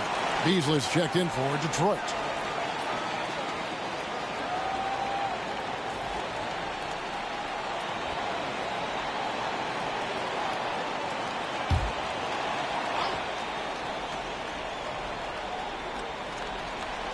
Here's Beasley. He had 16 points in the win against the Spurs in San Antonio. Young against Cunningham. Over Young. And he wills that one in. Sinking right through off the back iron. Yeah, this is a solid opening quarter right here. Very active and creating a lot of good opportunities for himself. And here's Young. 38 points for him last game against Orlando. And on an open look like that, he's very gifted at making the weak coverage pay. Harris passes to Beasley. It's Beasley on the wing. Now Cunningham. And he's fouled pretty hard on that shot, but he's got the chance to pick up the points at the line. Brent, we talk about guys on the brink of stardom. Cade Cunningham is right there. Yeah, the two areas you'd love to see Cade improve on is just taking better shots and making plays for others. He has that instinctually, Kevin, as a point guard at his size. But as his team grows, the appreciation for what Cade Cunningham can do on the floor, that will grow too. And what strikes me about Cade Cunningham is he's still growing. He's still capable of doing more on the floor. And he has the work ethic and attitude to make those improvements and become a real factor on the floor. Here's what Detroit's going with right now. Stewart comes in for Harris. And Dennis Schroeder subbed in for Tim Hardaway Jr. You see the raw talent that Cade Cunningham has, and with hard work and the proper focus, this guy is capable of big, big things. Now here's LeVert. He's coming off a 13-point game against Orlando. On the wing, man. And good. Got the Ingles that time as it falls. This is as good as it gets for a first quarter in terms of shooting the basketball. Here's Cunningham. Tries again. A shot that time, not on target. I'm not going to see that very often. The defense in the vicinity, but still, he's not one to blow layups. And let's head over to the sideline and catch up with David Aldridge. Kevin, Jalen Duren, a physical specimen, is improving the finer points of his game, including his vision. He said, I feel like I've always been a good passer. I've developed more of that as my young career has gone on, understanding the league better and how to win. Kevin? Yeah, DA, you know, it takes time, but nice to see his development. Shea, he's checked in for Atlanta. Thompson, he's checked in for the Pistons.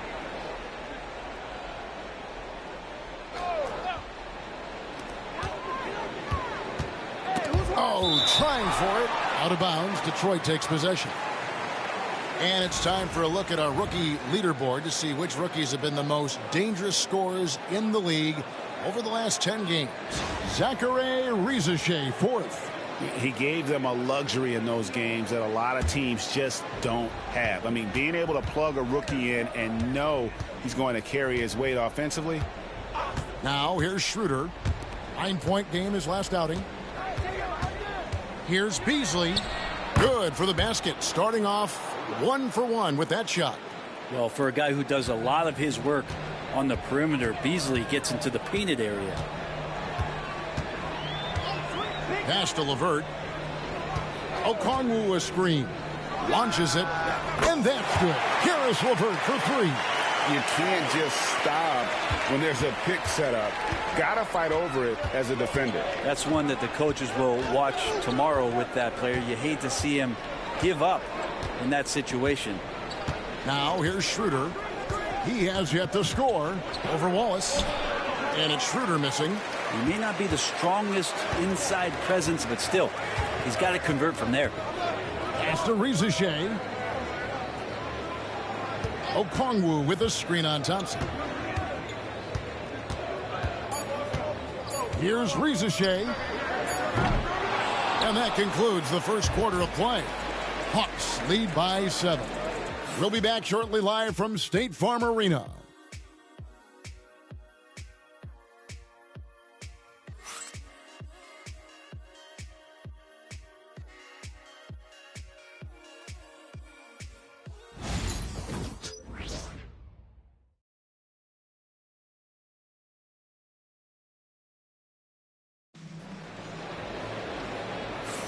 And if you're just joining us, we've played through 1 quarter in this one. Well, from what you guys are seeing from the Hawks, what are you thinking about their performance? Stingy on the defensive end in that first quarter. They were just getting up into people. Just a great job, really, of making the game ugly, trying to muck it up a little bit out there. Greg, you look at the great coaches. What are 1 or 2 of the most important qualities for success that you see? Well, for me, Kevin, I think you got to be able to adapt tactically. I mean, that's huge, and especially in the playoffs. But most important, can you motivate and unify a locker room? That leadership quality is what really puts a coach over the top. On the court for the Pistons, Dennis Schroeder is out there with Beasley. Then it's Thompson. Then there's Isaiah Stewart. And it's Holland in at the 4 slot. Shea with it. He's covered by Thompson. Moves back up. It's good. It's his second basket. He's shooting 2 for 4. He seems to be in the right place at the right time more often than anybody that's on the court here tonight. We see that pay off. Schroeder outside. Thompson sets the pick for Beasley. From deep. It's hauled in by Clint Capella. Not quite enough defense. That time around, just lucky he was off. LeVert the pass to Niang. Shea with it. He has 6. It's hauled in by Stewart. Guys are looking for a spark here. Yeah, a cold stretch offensively for sure. He lobs up the alley-oop pass.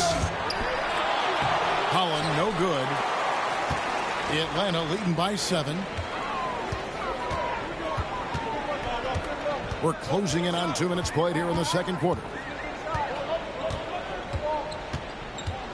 Now, Shea.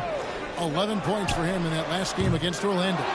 And he also positioned himself perfectly to grab all those rebounds, guys. Can't forget about the fundamentals. Now here's Wallace. 7-point game, the biggest lead in the game. 4 on the shot clock. A chance to extend the lead to double digits, but it's no good. Time for some consideration in the passing category, maybe, Kevin. The shot is just not on. Get somebody else going. And no doubt they'd love to see him get a lot more of those opportunities. And that deficit will go away quickly if he does, Greg. Here's LeVert. He's a good contributor to his team, averaging about 10.5 points a game.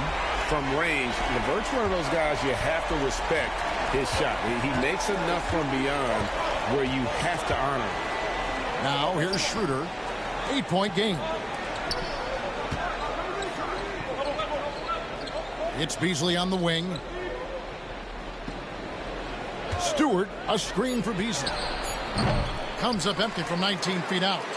He's going to be shaking his head on that one. Knows he missed an easy one. Yeah, you can't make them all, and for sure you want him taking that kind of shot. And got to push LeVert out of that area because he's very comfortable looking to score from there. Here's Schroeder. Karis LeVert making his last shot. Fires the three. No good from Beasley. Not really his best quarter as far as scoring. Let's see if he can eventually get back on track. Here's LeVert. Thompson with the rebound. And so it's Thompson with it. He'll bring it up for the Detroit Pistons. It's a 10-point game. They host the Clippers after this game. That'll be the first of 4 played at home for them. A heady play there from Schroeder, zipping the pass to the teammate who had the cleanest look on the possession. And we'll have a timeout called by Quinn Snyder. Looking for a breather and maybe just 1 or 2 things to talk about.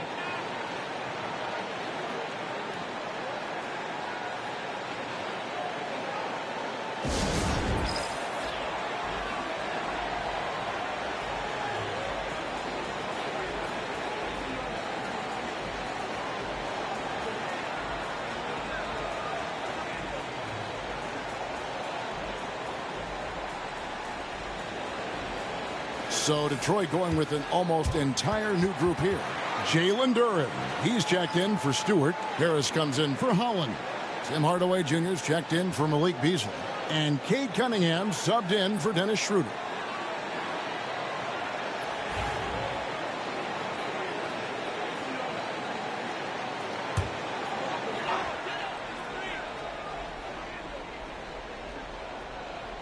And just over 3.5 minutes played here in the second quarter.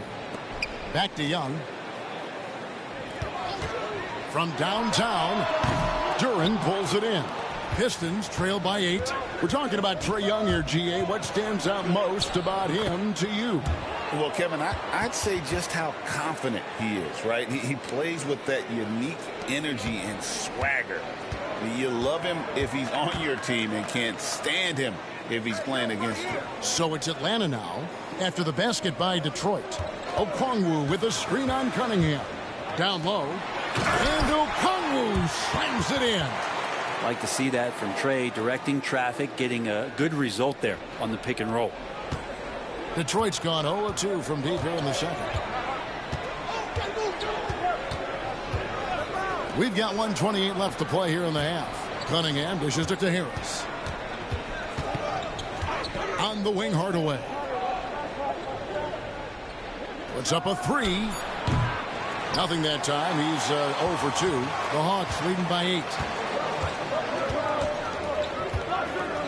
Young outside. Missed inside. The Pistons have gone 4 of 10 in the second quarter from the field. Harris outside. Takes the 3. Sinks the three-pointer. Harris has got himself on the board with 3 there. A solid three-point marksman. Harris has that inside-outside offensive game. Here's Young. Drops in the layup for 2. And the Hawks lead by 7. Such a critical part of how their offense is going to flow. Things are only working when he seems to be on the floor. Takes it from 10. Cunningham gets the bucket. Cunningham's got 8. Capable of scoring from a lot of levels. When you guard Cade Cunningham, you're going to have to make a choice. This time they chose wrong. Now, here is Young. A dependable source of points for his team, averages just under 24 points a game. Just 5 on the clock. Okongwu with a screen on Cunningham. Another miss by Young. And that'll do it for the first half. A competitive game so far. The Hawks on top, up 5. And now let's catch up with David Aldridge, who's standing by from the sideline. All right, Dave. Thank you, Kevin. With Coach Quinn Snyder, Quinn, what has to happen in the second half? Well, we got to keep getting stops and really just make plays. Make plays on the offensive end and be solid defensively. No magic. It's a pretty simple game, right, Coach? Thanks for your time. Back to you, Kevin. Thank you, David, and we'll be right back after halftime to start the third quarter. See you in just a bit.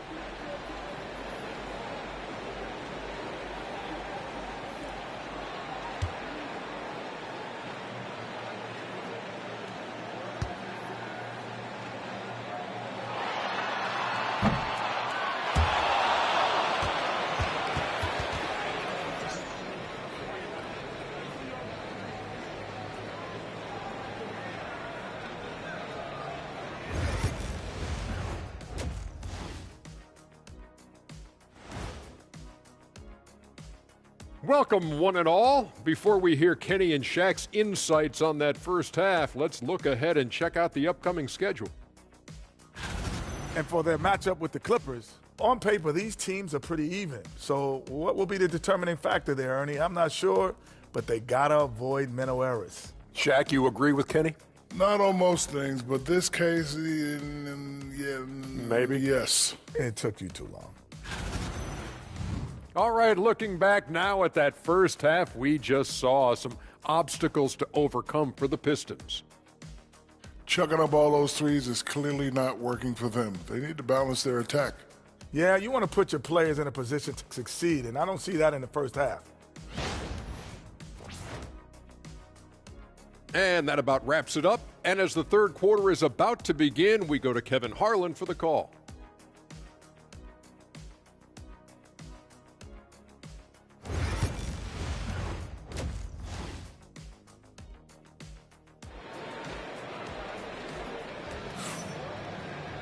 And as we get into this third quarter, as we've seen so far, neither team able to create much separation on the scoreboard yet. One of the stories here, guys, Karis LeVert getting it done today. Really impressed with the shot selection through the first half, just taking what he can get from the defense. Yeah, I'm thinking back to the first half and wondering, did he take a low percentage shot? Everything efficient.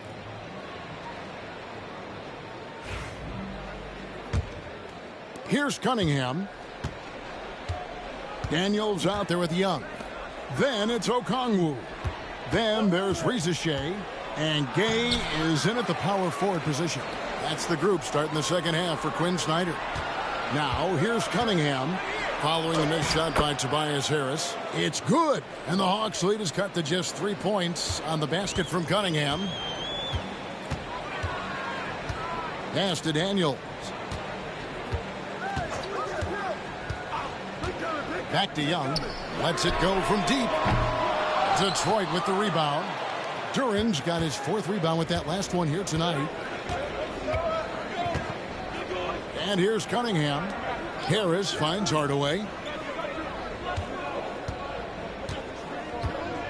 Duran sets the screen for Hardaway. Out to Harris. Clock at 2. Thompson for the triple. Duran controls the rebound and puts it back up and in. And Duran has that length to corral anything around the basket. And now the latest from our reporter, David Aldridge. Kevin, thanks. I asked Quinn Snyder what he enjoys most about coaching, and the Hawks coach said the opportunity to compete in such an intense way. Also the tactics of the game and the intellectual part of player development. It's rewarding to see and have a part in someone's growth and improvement. Kevin? David, that's coaching, right? Growth and development. A mind for the game for sure. I've always respected Coach Snyder. Now here is Harris. And he can be counted on to put some points on the board every night. He's averaging right around 13.5 points a game. Well, he's a capable shooter, but I like the initiative there from Tobias, taking it inside, forcing the defense back, and drawing contact.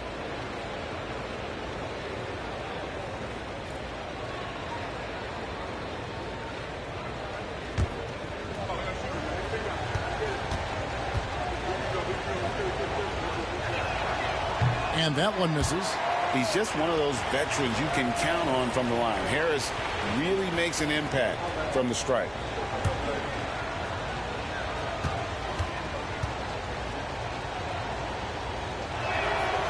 one drops. He ties it up. A shaking his head moment there. Had a chance to put them out in front, but at least they're tied up.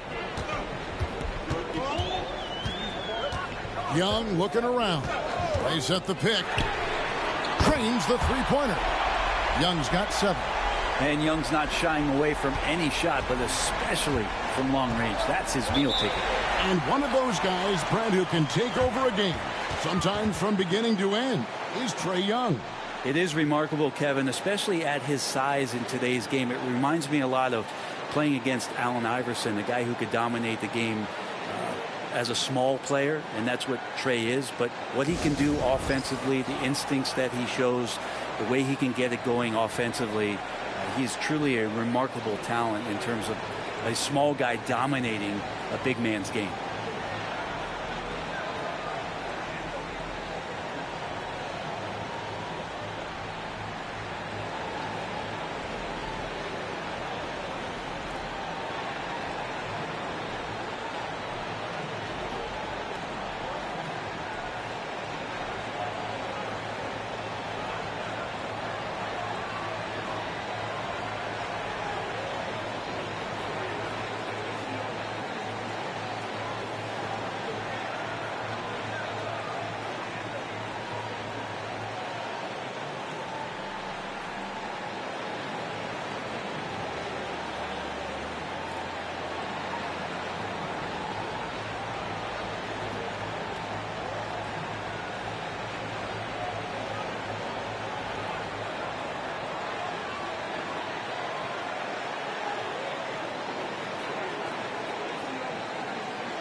And checking out numbers for Thompson. He showed up every night and some noteworthy performances over the last month. He's averaging 11 points a game, 5 rebounds, and 3 assists. And he's done his share of the work for the team, definitely making an impact. Well, the numbers, if you look at them, impressive all the way around, and he's not letting the team down. On defense, Atlanta. They've led by as much as 10. To the inside. And then Cunningham with the dunk. And Cade doing a great job of figuring out how it is that he's going to stay this efficient. Pass to Daniels. And he uses the glass on the layup. Important points there. Got him on a nice play, getting the ball inside and right to the bucket.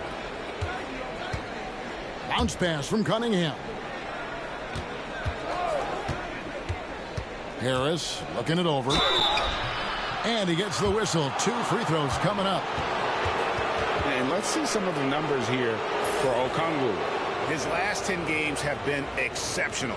5th in field goal percentage. And don't forget, top 20 in the league in rebounds per game. He's got a great nose for the ball. And yeah, he's such an efficient scorer. Understands the offense. Moves without the ball so well. That's why he's top 5 in field goal percentage.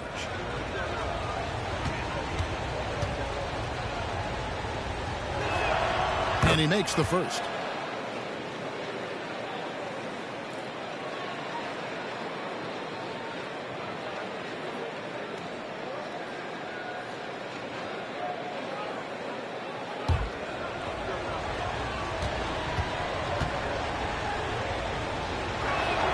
And Harris drops them both. For Atlanta, they've gone 2 of 4 here to start the second half. It's Okongwu, top of the key. The Hawks shooting their 3rd and 4th free throw shots of the night. And their success rate on the season, right around 77%.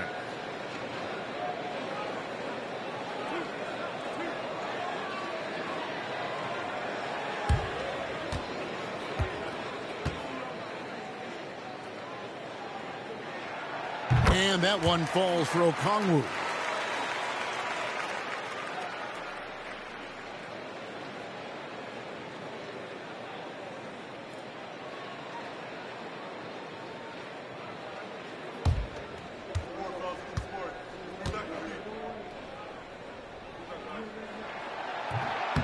He hits one and misses one, each at the line. And they haven't been able to turn it into a big lead, but their rebounding advantage is starting to add up. And the three ball is good. And he's got a lot to do with the position that they're in. A very smart offensive performance tonight from him. And here's Young following the three-pointer by Cade Cunningham. Back to Young from outside the arc. Duren pulls it in. Duren's got his 7th rebound here tonight. And when you take a look at Jalen Duren, a big man, Greg, who seems to get better each and every season. Well, you know, he averaged a double-double in his second season. I especially like how hard he goes after rebounds. This guy has a bright future in this league. Well, defensively, they've been flat in this second half. A very different type of team than we saw in the first. Here's Rizachet. He's covered by Thompson. Young outside. Clock at 6. Lets a floater go. And Cunningham with the block. Great denial. Cunningham using every inch of that reach. Thompson passes to Harris. That's in, coming off the assist from Thompson. Now it's a 7-point Piston lead. And what's your take, guys, on the hustle stakes for the Pistons? They made a point to protect the rim, challenging shots all game long, and the block total is off the charts. Well, if we add another thing to it, it's about the urgency they've played with. I mean, you look at the eyes of these guys. They're focused, wanting to get up tempo, and that's helped them score on the fast break. And we'll have a timeout called by Quinn Snyder. He wants to regroup and go over the strategy.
Both teams will make substitutions.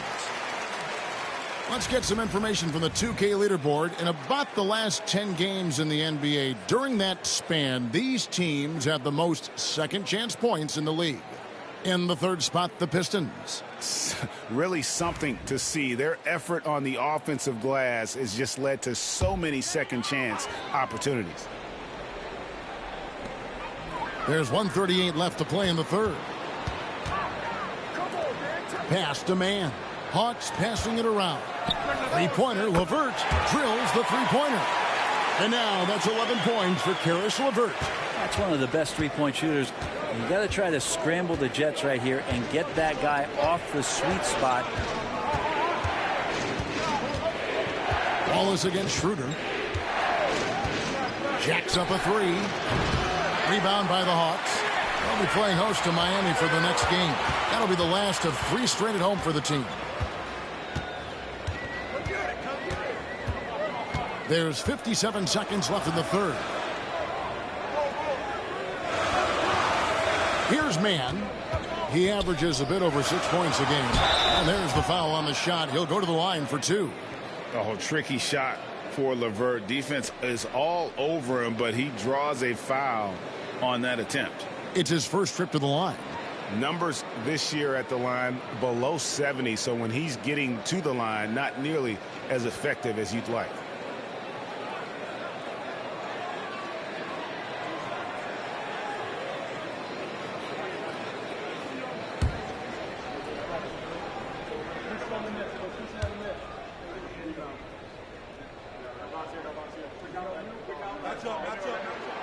The first one falls.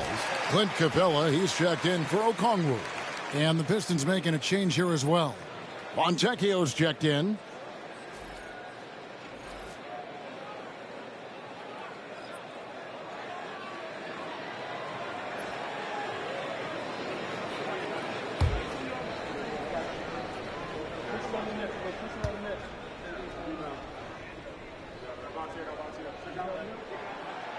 LeVert hits both of them.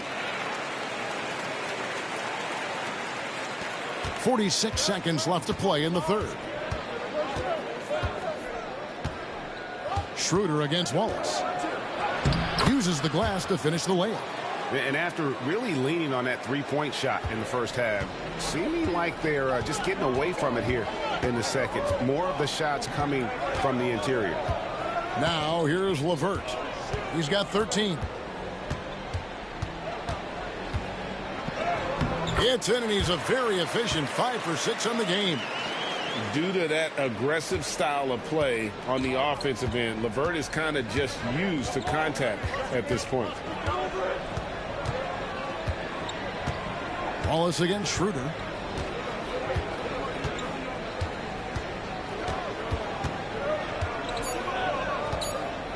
Beasley outside. 3 quarters of play in a close game here. Pistons lead by 2. We've got more in store for you right after this.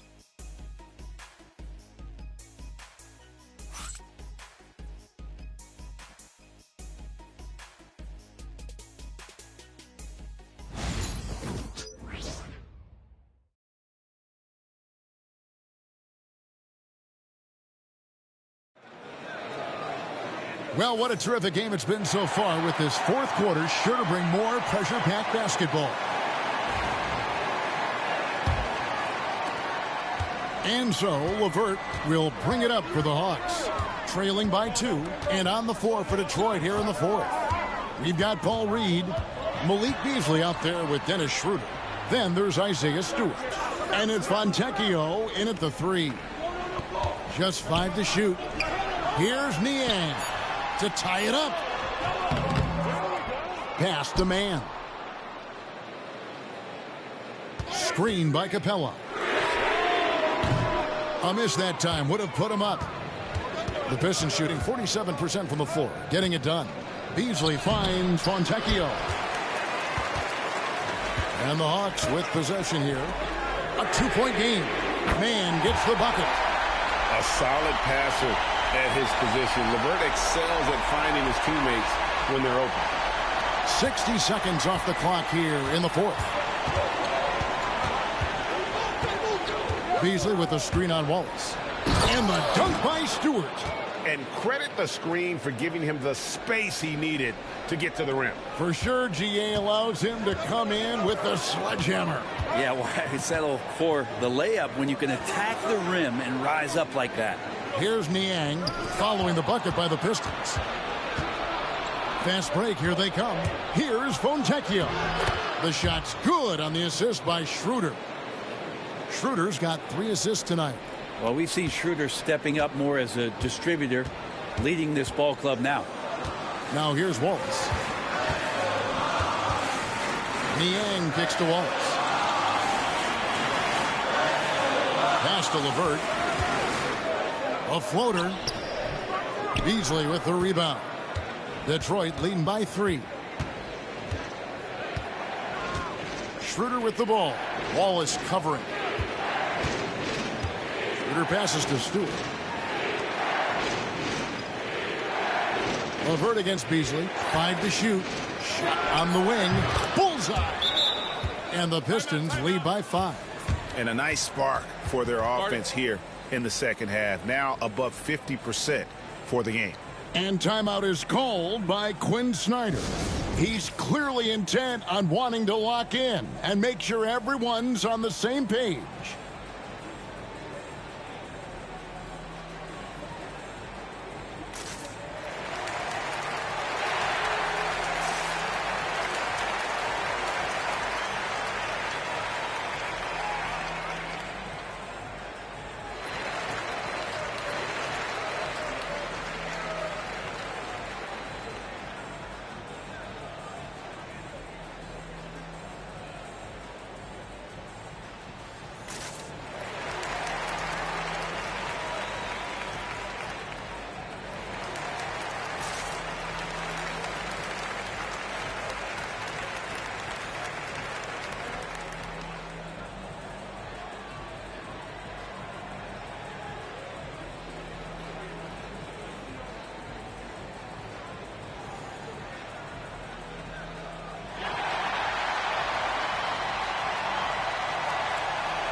And the Hawks with a completely new group on the floor.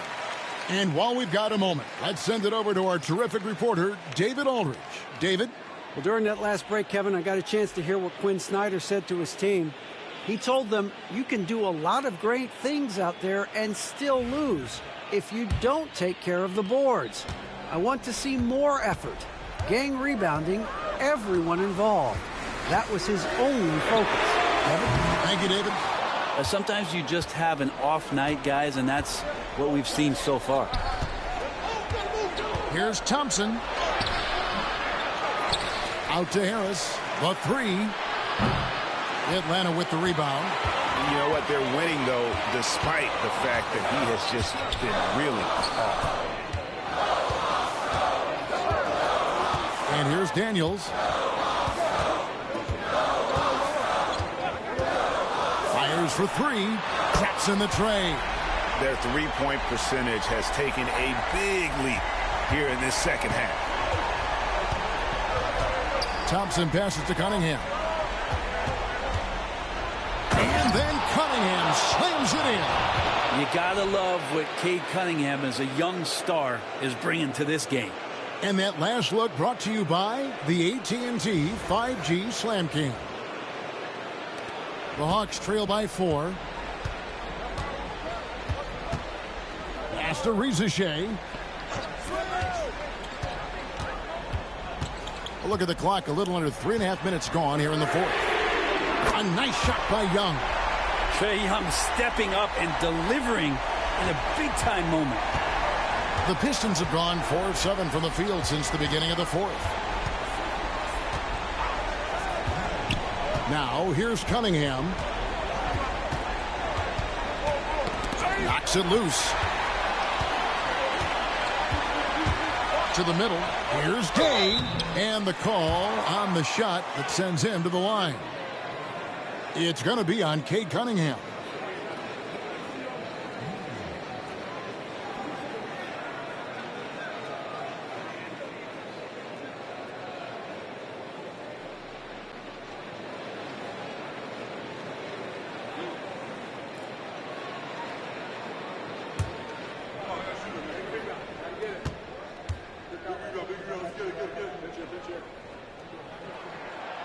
No good on the free throw.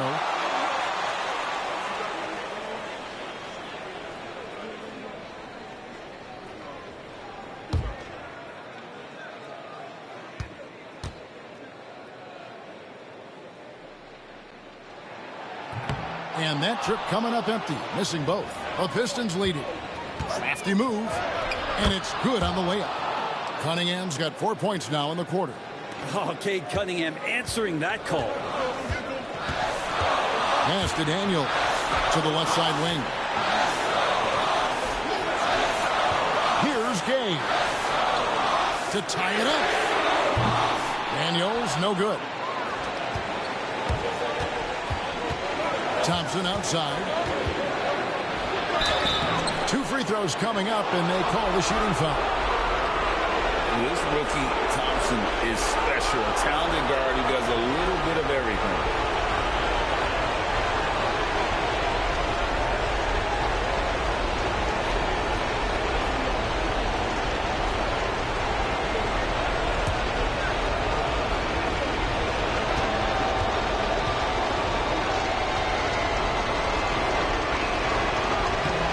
Drops the first one, and that gives them a 4-point cushion.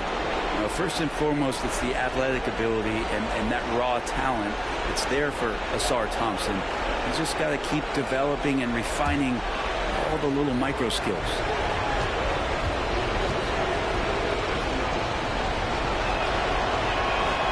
So he gets them both, and it's a 5-point game. And he steps up and knocks them down, making it a 2-possession game. Young against Cunningham. Got a hand on it. And that length of Duran enables him to deliver an emphatic denial. Cunningham passes to Duran. Cunningham inside. He's against Young. Bank shot. No good. And has gotten 3 of their 6 3-pointers to fall here in the fourth. 14 feet away. No good that time. Well, he's a guy they count on to produce from the mid-range. He doesn't miss too many open looks from there. Here's Cunningham. Finds the bottom of the bucket from 13 feet out. Cunningham's got the lead up to 7 now for Detroit. And the confidence growing from this young guard, Cunningham, dropping in the jumper. And we'll have a timeout called by Quinn Snyder. And that timeout by Coach was carefully measured, wanting to make sure that everybody is on the same page here.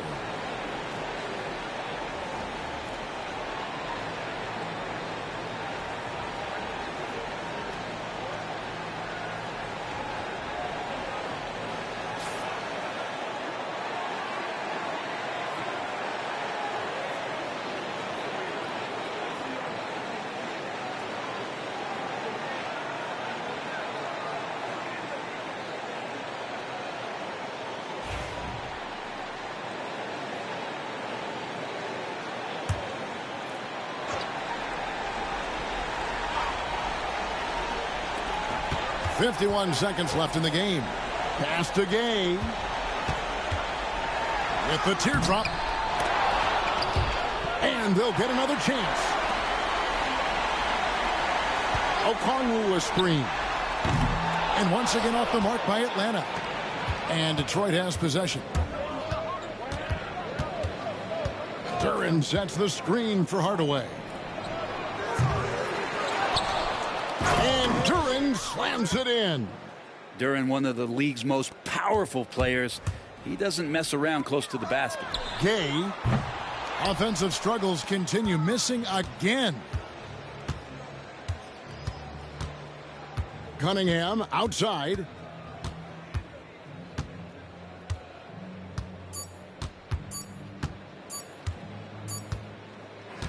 And so the Pistons take the win. They came in here and took care of business like they were the home team. And Kevin, how about the mental toughness that this group showed? They were never rattled at all by the opposing fans. And that'll do it, folks. For Greg Anthony, Brett Barry, and David Aldridge, this is Kevin Harlan. Thank you for watching the NBA, presented by 2K Sports. And as we leave you, let's take a look at our player of the game, Cade Cunningham.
Welcome, everybody. Thanks for... Well, Grant, we've just passed the All-Star break. What does the focus turn into for these teams now? You know, B.A., when the All-Star break is in the rear view, you know it's go time. This is the time of year where you have to give it your all. All right, now the opening lineup for Phoenix. Royce O'Neal is out there with Kevin Durant. Then there's Nick Richards. Then there's Devin Booker. And it's Jones in at the point guard position. You love when Barrett starts to feel it from downtown. Pass to Jones. It's Booker on the wing. Outside O'Neal. This one for three. A rebound by the Raptors. Their first chance to take a look at the Suns this season. Here's quickly. O'Neal pulls it in. Outside Jones. It's Booker on the wing.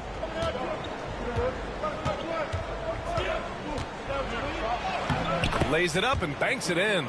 Ooh, Booker showing some power. And here's quickly. He'll bring it up for the Toronto Raptors. Outside Barnes. Outside Barrett. Barnes a screen. Barrett can't hit. And the defense dodged one right there. Not the guy you want to leave open. And Devin Booker is already one of the greatest players in Suns history, Grant. Well, you could argue that Steve Nash still ranks ahead of him. He did win 2 MVPs with the Suns. But when it's all said and done, I think Booker will be regarded as the best. Here's Dick. Durant pulls it in. Slow start, 1 of 4 to begin this game. Let's check in with our reporter, Allie LaForce. I briefly spoke with Darko Rajakovic. I asked Coach what the game plan is for Kevin Durant. They remarked, hope KD misses a few shots. A 7-footer with his skill should be illegal. Durant is a legend, but our guys are hyped to face off with him. Let's see if their energy can slow Durant down a little bit, guys. All right, Allie, thanks once again. Now here's quickly. 23 points his last outing.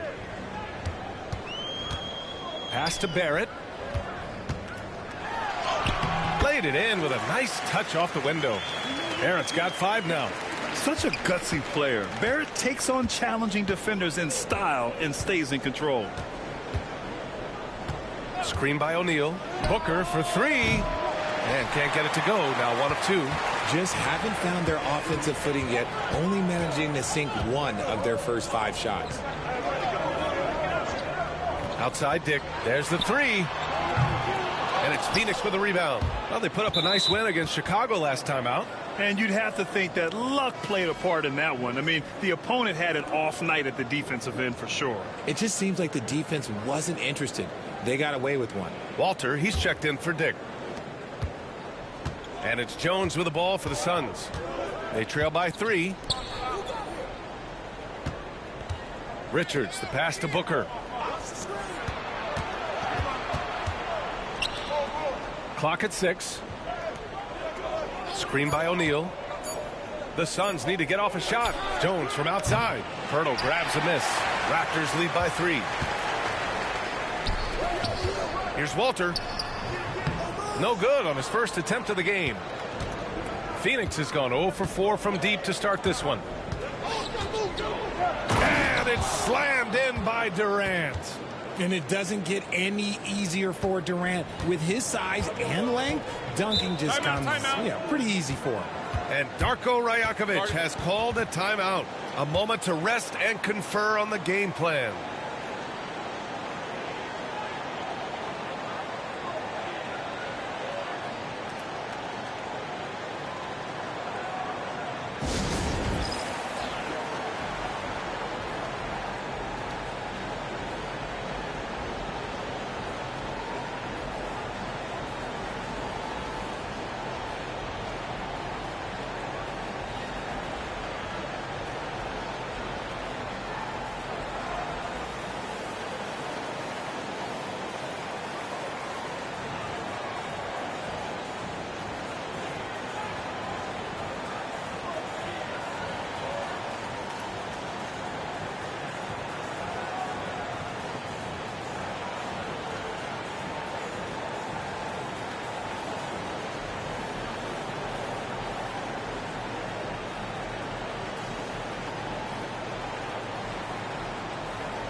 Beal, he's checked in for Durant.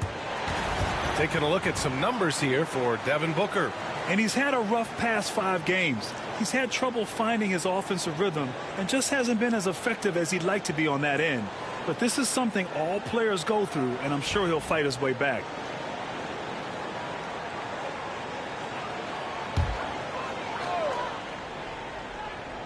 Just over 3.5 minutes gone here in the first. Pirtle finds Barnes. Now here's Pirtle.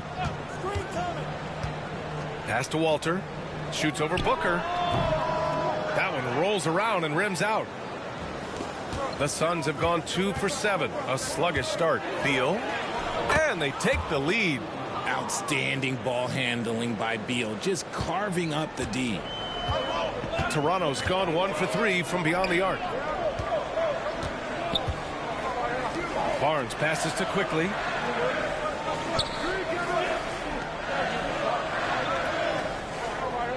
Six to shoot.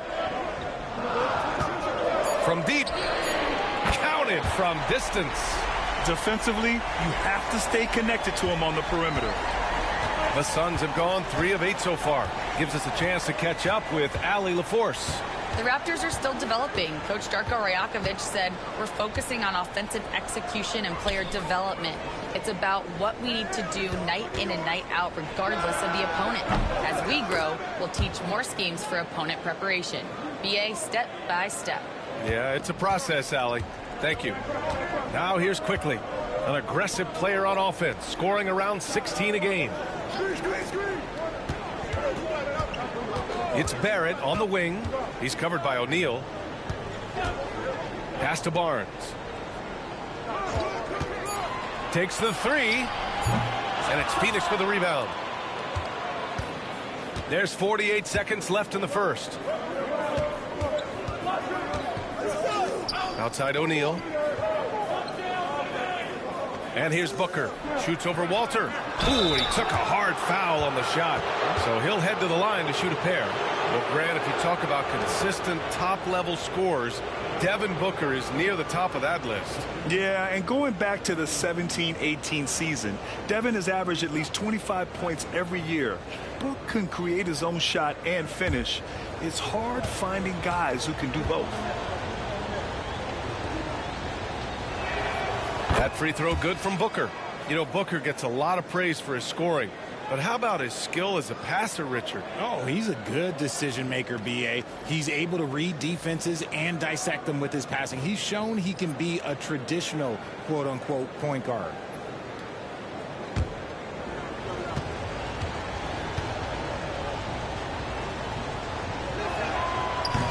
So he picks up just 1 from the line that time.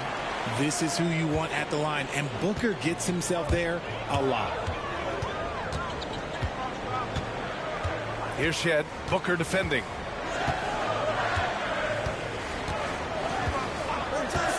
Pass to Walter. Three-pointer. And it's Phoenix with a rebound. Durant's got 4 rebounds in the game. Here's Booker. There's the drive.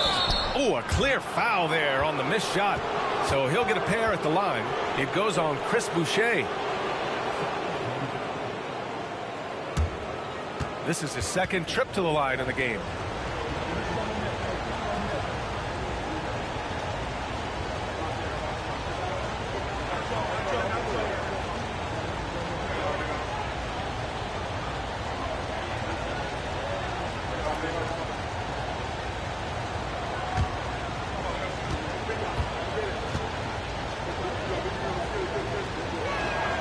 First free throw is good.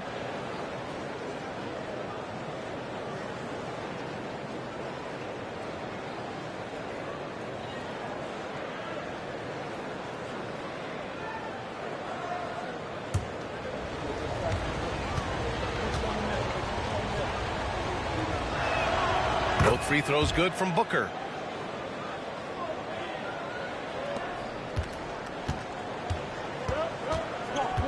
Here's Shed. From behind the arc. Yeah, he beats the buzzer! How you finish a quarter. Wow. You play to the buzzer. You never know what's going to happen. And just nails the 3. Way to close the quarter. He knew exactly how he wanted to do it, too. There was no doubt in his mind that it was going to fall. And at the end of one, a closely contested game so far. The Suns on top. They lead by 1. Don't go anywhere, folks. We'll be back in a moment.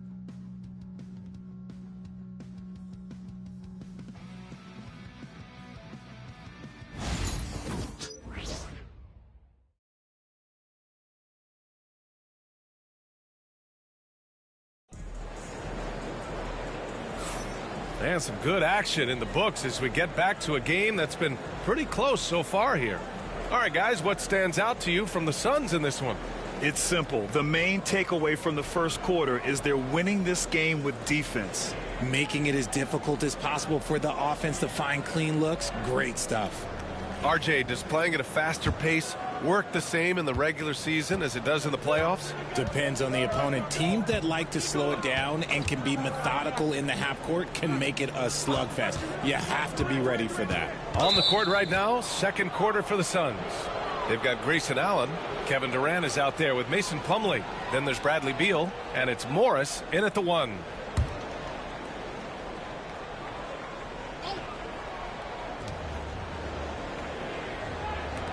It's Beal on the wing, guarded by Dick. The baseline, Jay. Jump shot is good. Beal is just a Picasso in that mid-range. Raptors trail by 3. Boucher outside.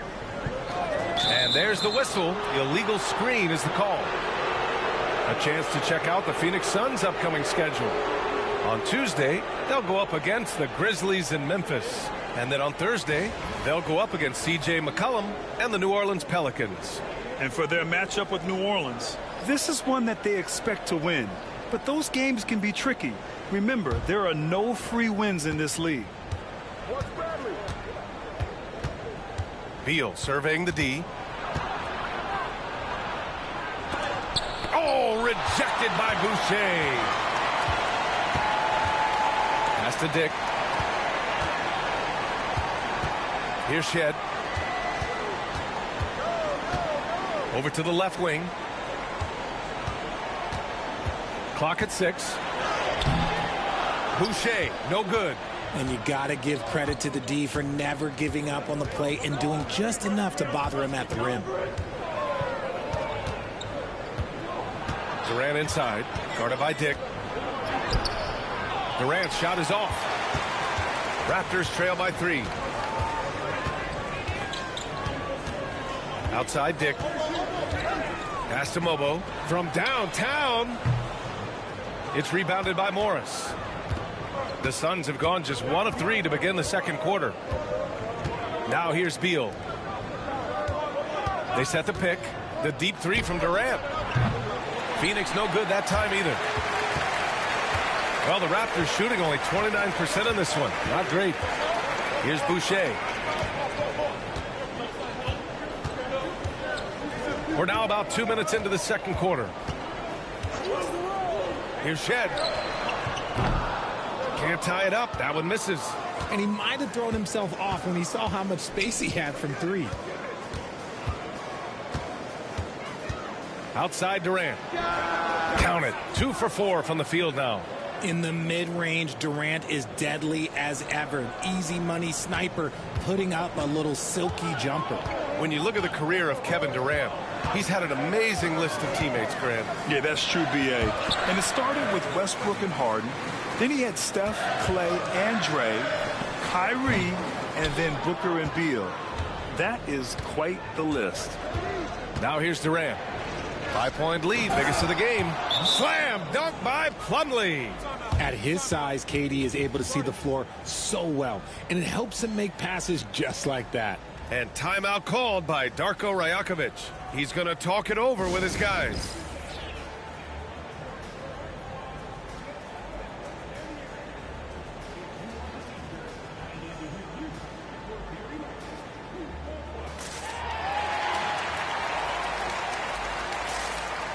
Jakob Poeltl, he's checked in for Toronto. Scotty Barnes comes in for Dick. And a new group getting ready for the Suns. Richards is checked in for Plumlee. O'Neal comes in for Beal. Devin Booker, he's checked in for Allen. And Tyus Jones subbed in for Morris.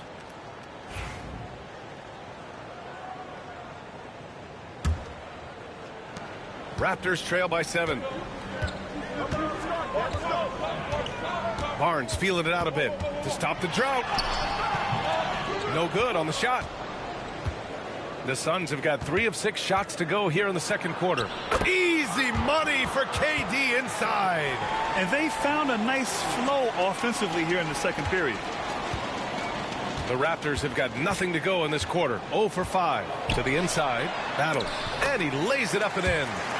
Battle's got his first basket. He finds a shooter in motion and is confident he can threat him with the lead pass. Well done. Outside O'Neal. Here's Booker into the lane. Got it. Booker's got 7 points. They've now had assists on each of their last 3 buckets. And here in the second quarter of action, as we approach 4 minutes played, they've been having major problems offensively. Definitely in a bit of a dry spell. Boucher outside. Here's Battle. He's covered by O'Neal. And the shot goes. Battle's got his second basket of the night. The floater is so tough to defend against. Nothing defenders can really do but shake their heads. Booker with it. He's got 7. Let's go with a 3. Oh! Booker with the triple. Part of the evolution of Booker's game, getting consistent from deep. Here's Shed, averaging around 6 a game. Here's Barnes. And he gets the friendly roll as that one goes. Barnes has got his first points of the night. No, it's just ridiculous. He is just an absolute surgeon when he has the ball. This man is surgical. There is no way to slow him down when he wants to score. And Mike Budenholzer decides to call a timeout. We might see him looking to make some tweaks to the strategy here. Bradley Beal, he's checked in for the Suns. And this break in action gives us a chance to see which teams are getting it done from distance. It's the real stats, real scores from the real NBA. 5th, Phoenix. Instead of just bombing away, they work hard to create good looks from beyond the arc.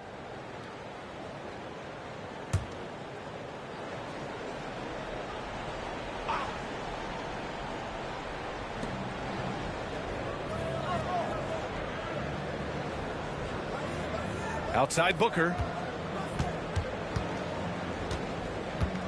On the take, Booker. No good that time. Good work defensively by Dick. Raptors trail by 8. Pass to Quickly. 56 seconds left in the first half of basketball. Dick with a miss. See, that miss right there, it's why teams try to avoid the mid-range jumper these days. And just terrible defense. I don't know how he missed that shot. Outside Barnes. Pass to Barrett. Barnes a screen. Fires the 3. R.J. Barrett. That one's good. Barrett's got his 3rd bucket of the night. Yeah, this is what Barrett does best. A talented scorer who keeps things simple on the offensive end. About 3 seconds between the shot clock and the game clock. And here's Booker. Booker missing again. Yeah, you have to knock those down. Open shots inside the arc are rare in this league. Barrett into the lane, and he dunks it down. How about the bounce? We can call that bounce per ounce. Can't be denied. Connects from downtown. And his fantastic performance from the last game has carried over to tonight. He's just riding the wave of momentum right now, getting to his spots and keeping things simple on the offensive side. And so it's the Phoenix Suns with a 6-point lead at the close of the quarter. Defense is setting the tone. All right, Allie's ready to go. She's courtside. Hey, Allie. Brad, you limited their effectiveness early. What did you guys do defensively? I think we just did a good job coming out with intensity. We did a good job frustrating them. You know, it's a team that's really good at moving the ball, and they got a lot of guys who can put it on the floor, go one-on-one. So, you know, we're just accepting the challenge, limiting them to one shot as much as possible, getting out and going. Thanks, Brad. Back to you guys. Appreciate it, Allie. And we'll be coming right back after this break, ready for the third quarter.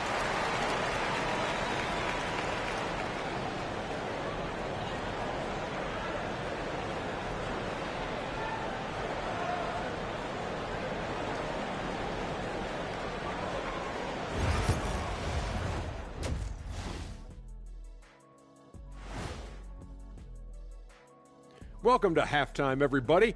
It's been a bit of a challenge so far for the Toronto Raptors. They're playing too casual, not being aggressive, not getting to the line. They're doing some other things well, but not that. You know what I'm looking at? Free throw disparity. That's a difference in the game.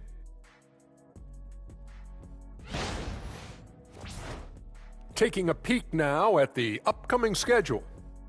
And looking at the Grizzlies matchup, no one's picking them. Maybe if they play mistake-free ball, they'll have a chance, but a slim one at best. I'm sure someone in the world is picking them, right? Maybe not. Who knows? And that's it for halftime. Thank you for joining us. We send you back to Brian Anderson for the start of the third quarter.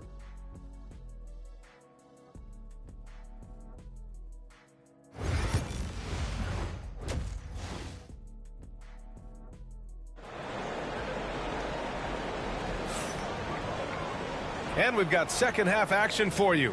Thus far, a pretty evenly contested game. Boy, we're seeing a tremendous game from Devin Booker. They've leaned on him to provide a lot of offense, and that's how he likes it. He always wants to be a go-to guy for them. I'm sure he'll be calling for the ball even more in this half.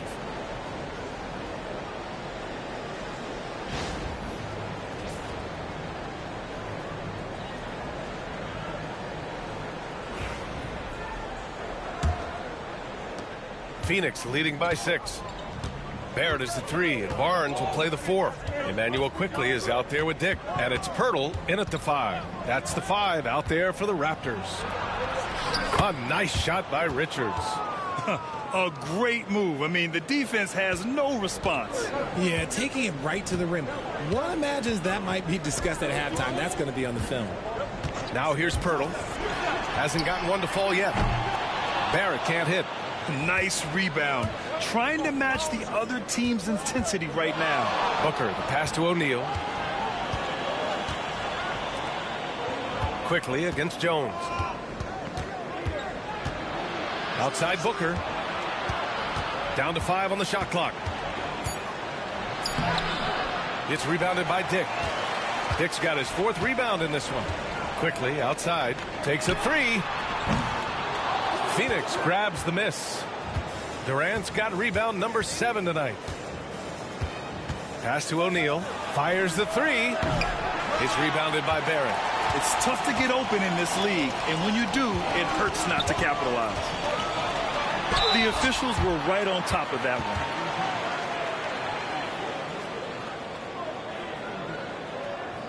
one. He's getting his first free throw attempts of the night now.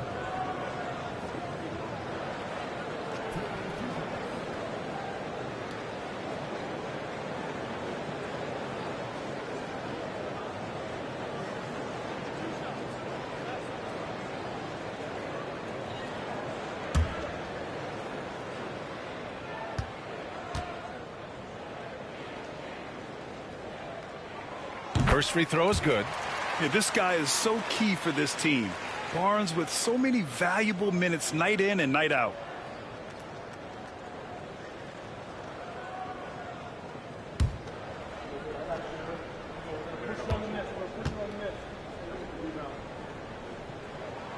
So he gets them both. And here's Booker. He's got 13. Third quarter of basketball. We're about a minute and a half in. Richards inside. He's working on Pirtle. And he's going to the line for 2. The official saw contact while he was going up. Phoenix shooting their 5th and 6th free throws of the game.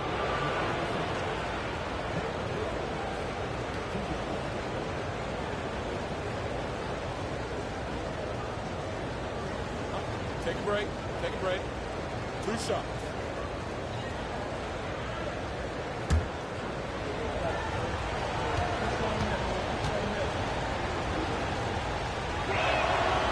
No good on that one.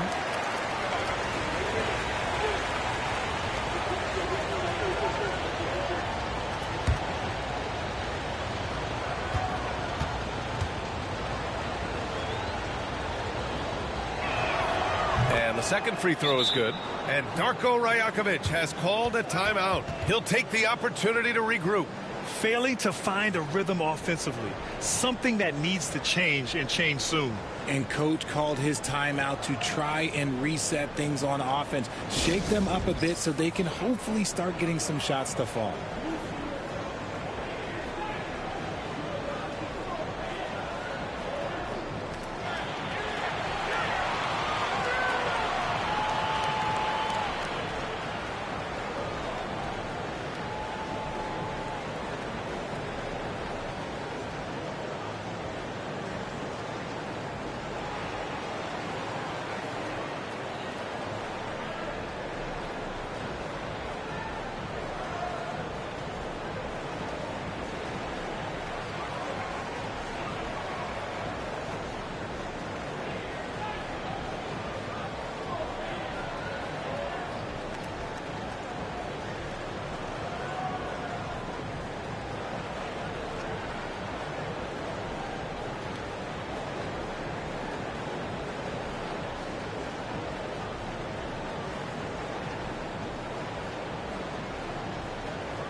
And now let's have a look at which rookies were the most reliable performers at the charity stripe last month. You take a look at Dick. He's been fantastic. Only one guy in the league better from the line. This is a rookie who is not easily rattled. Very strong at the line over the last month. And we're just about a minute and a half into the third quarter of basketball. Pass to Barnes. Outside Barrett. And count it. Now 5 for 7. And I love the confidence from Barrett. He enjoys finding room inside and capitalizing. Outside Durant. And we're just about 2 minutes into the final half of play now. Booker for three. He buries it from three. Booker's got 16 points now. A reliable three-point sniper. I like seeing Booker connect from downtown. Right side Barnes. Hurdle with a screen on Durant. Here's Barnes. Richards pulls it in. Richards has got 4 rebounds now. Just over 2.5 minutes gone by in the second half. Back to Booker. 6 on the shot clock. Nice spin off the left rim and in. Booker's got 5 points in the quarter. Very consistent tonight at the offensive end. Right there, he helps fuel the fire. Here's Barnes. Second chance effort. The shot that time not on target. Ooh, Durant with some nice D. They're losing because he is struggling so bad, and he has not looked comfortable all game. Booker for three. Rebound Toronto. Let's go now to the sideline and catch up with Allie LaForce. Hey, Brian. Well, Kevin Durant steadily climbing up the top 10 of the all-time scoring list. He said, I've been in the league for half of my life now. It's a blessing to be playing on this platform and doing what I love to do. I just want to continue to keep putting in good work and keep adding to what I already did. One of the greats, Allie. Thank you.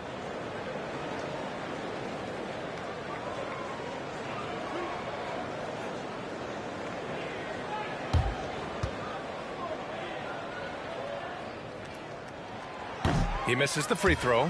And with Barrett, we know he can score the ball. Now he must focus on becoming a better passer and facilitator. Phoenix making a switch here. Beal's checked in.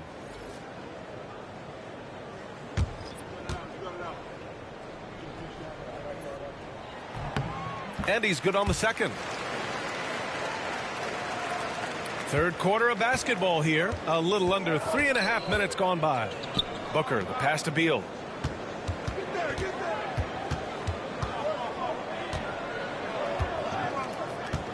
Back to Booker. For three, Durant is rebounded by Barrett. Barrett's got 4 rebounds in the game. Pass to Dick. Now here's Boucher. Puts up a deep 3. The rebound by Devin Booker.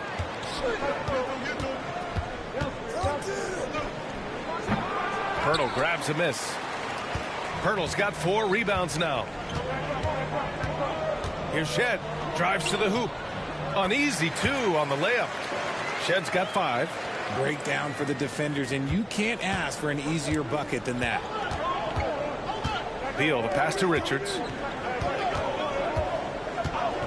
Here's Booker. 1:33 left in the third quarter. And we've kind of come to expect this performance from Booker every night. His scoring is just that consistent. And timeout called by Darko Rajakovic. I think right now he must be looking at some adjustments. Nice game. Great performance by Devin Booker. Okay, I'm going to take you guys inside the huddle, all right? The message from coach is simple. Stop him. Both teams will make substitutions. And we have time now to glance at who the best fast break teams are in the league. The real stats, real scores from the real NBA. 5th best, Toronto. When it comes to transition play, this team outperforms most others. They've got a lot of speedy players, and they use them well. Pass to Mobo. Here's Shed. 5 points in the game. Now Barrett. Boucher a screen on Beal. Here's Barrett. The rebound by Allen. Phoenix leading by 9. It's Beal on the wing. Guarded by Barrett. Here's Plumlee. That one's in there on the nice assist from Beal. Soft interior D, and they've exploited it. 51 seconds left in the third quarter. Boucher outside. Pass to Barrett.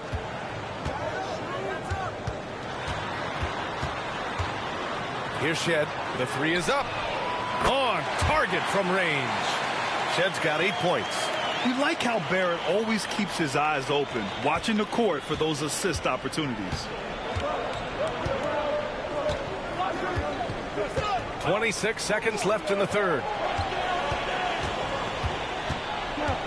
Up top, Booker. 20 points for him. What balance from Booker. Defensively, they've got to get more bodies in the paint. That's 3 straight field goals from below the free throw line. Outside Barrett.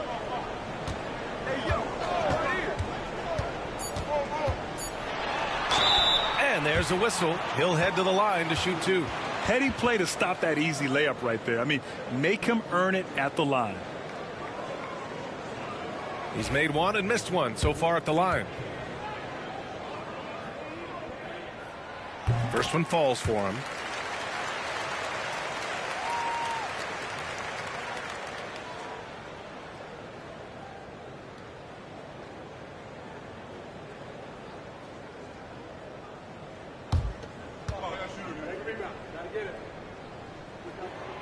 And he can't hit the second. And we've watched 3 so far in this one. Suns ahead, up 9. After a quick break, we're coming right back with the start of the fourth quarter.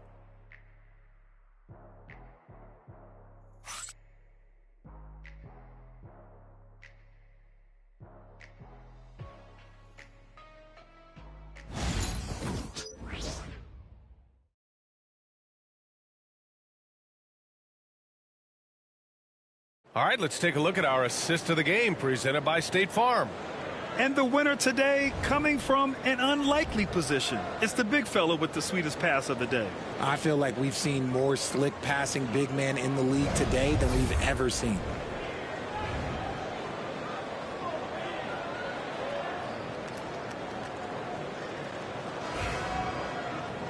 With 3 quarters behind us, let's see what this fourth period holds in store.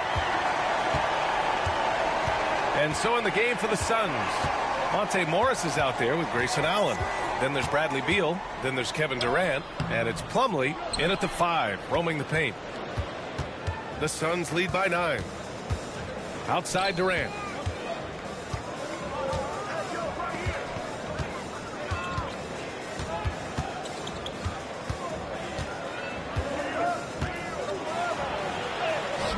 Oh, KD against contact inside. They have no answer defensively inside. Durant's gotten 4 of his 7 shots to go. Here's Shed inside. Here's Battle. They get it back. Here's Boucher. Ooh, good D by Plumlee. Fantastic defense, giving full effort. Back to Durant. Oh, KD! Filthy! Attacking the rim with power. Tremendous finish. Here's Walter.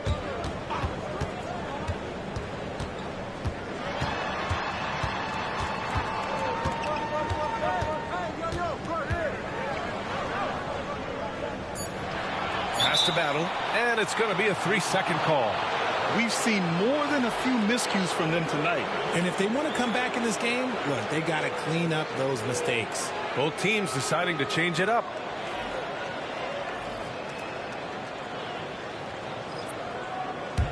The Suns lead by 13. Outside Durant. Now here's Allen. Back to Durant.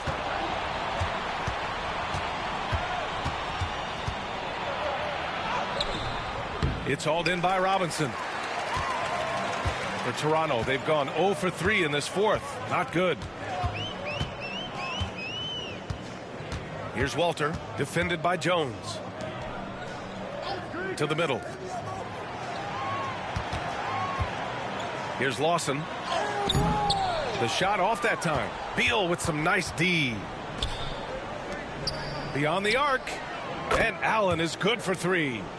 Allen's got his first bucket of the game, and he's on the board for 3. Now, you have to extend that defense. I mean, you really have to stay connected to him at all times. And the lack of defensive pressure on shots like that is a big reason they're down by double digits. Here's Battle. Pass to Mobo. Here's Lawson. 5 to shoot. The Raptors need to get off a shot. Here's Robinson. That one's off. Still out of sync. And so Durant will bring it up for the Suns. 16-point lead, the largest margin in the game. That's the shot they wanted. It just didn't fall. Tough to watch those miss. I'm sure they'll convert the next chance. Oh, Beal picks his pocket. In transition, here come the Suns. And he drops in the layup off the glass. And the Suns lead by 18. Good job attacking in transition. Beal out in front. And Darko Rajakovic has called a timeout. He's decided it's time to clarify the situation, leaving little room for error.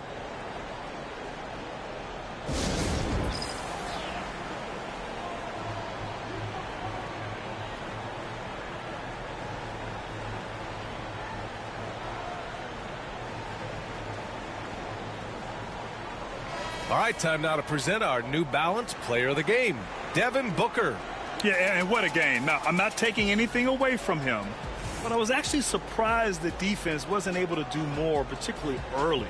By the time they figured it out, it was too late. He really got in a rhythm and got rolling and never took his foot off the accelerator. Boy, it's not hard to be blown away by his level of play. It's never easy winning on the road, but to do it in this fashion, that's a special performance right there.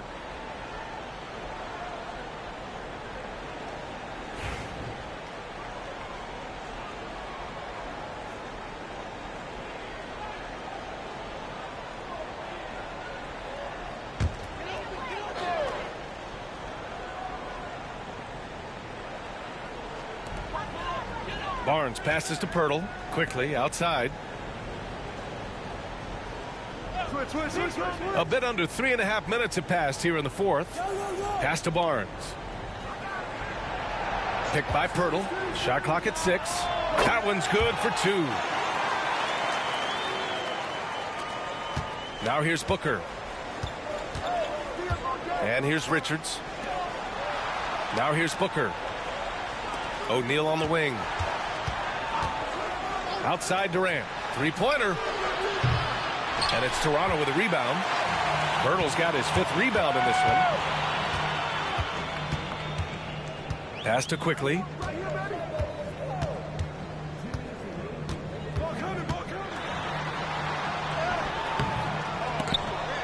And that'll be Toronto's ball as it goes out of bounds. Raptors able to keep possession.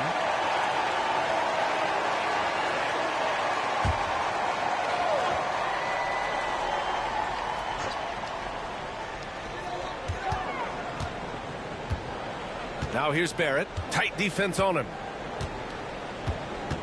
5 on the clock. Shot from 12. Yep, it finally drops after rolling around the rim. Yeah, this is the kind of scorer Barrett can be. When he's playing to his strengths, he can catch fire. The Suns lead by 14. Jones with the ball. Pass to Richards. Booker for 3. He drops it from range. Booker's got 25 points. They came out and had a statement win with their performance tonight. A fantastic effort to get it done here for the Suns. They were the more accurate club, and in the end, that made the difference, Grant. Yeah, B.A., you have to love their strategy. And even more, you love the execution. And this will give them their 28th win of the year. And they meet just twice, so taking the first meeting means a lot to this team. And of all the highlights and performances we've seen here tonight, the one thing that stands out is what an unbelievable night it's been for Devin Booker. And he was getting buckets all night long, giving the defense that work. Now here's Barrett. It's not going to go for him. Excellent D there from O'Neal. Outside Booker. Pass to Jones. Back to Booker. And there's the drive. And Booker with the jam. Yeah, they blocked out the noise, blocked out the distractions, kept on grinding, and this is their reward. All road wins. They're just so sweet. They're just so sweet. You know why? Because they are so hard to come by. Now here's Quickly. 2-second difference between shot and game clock.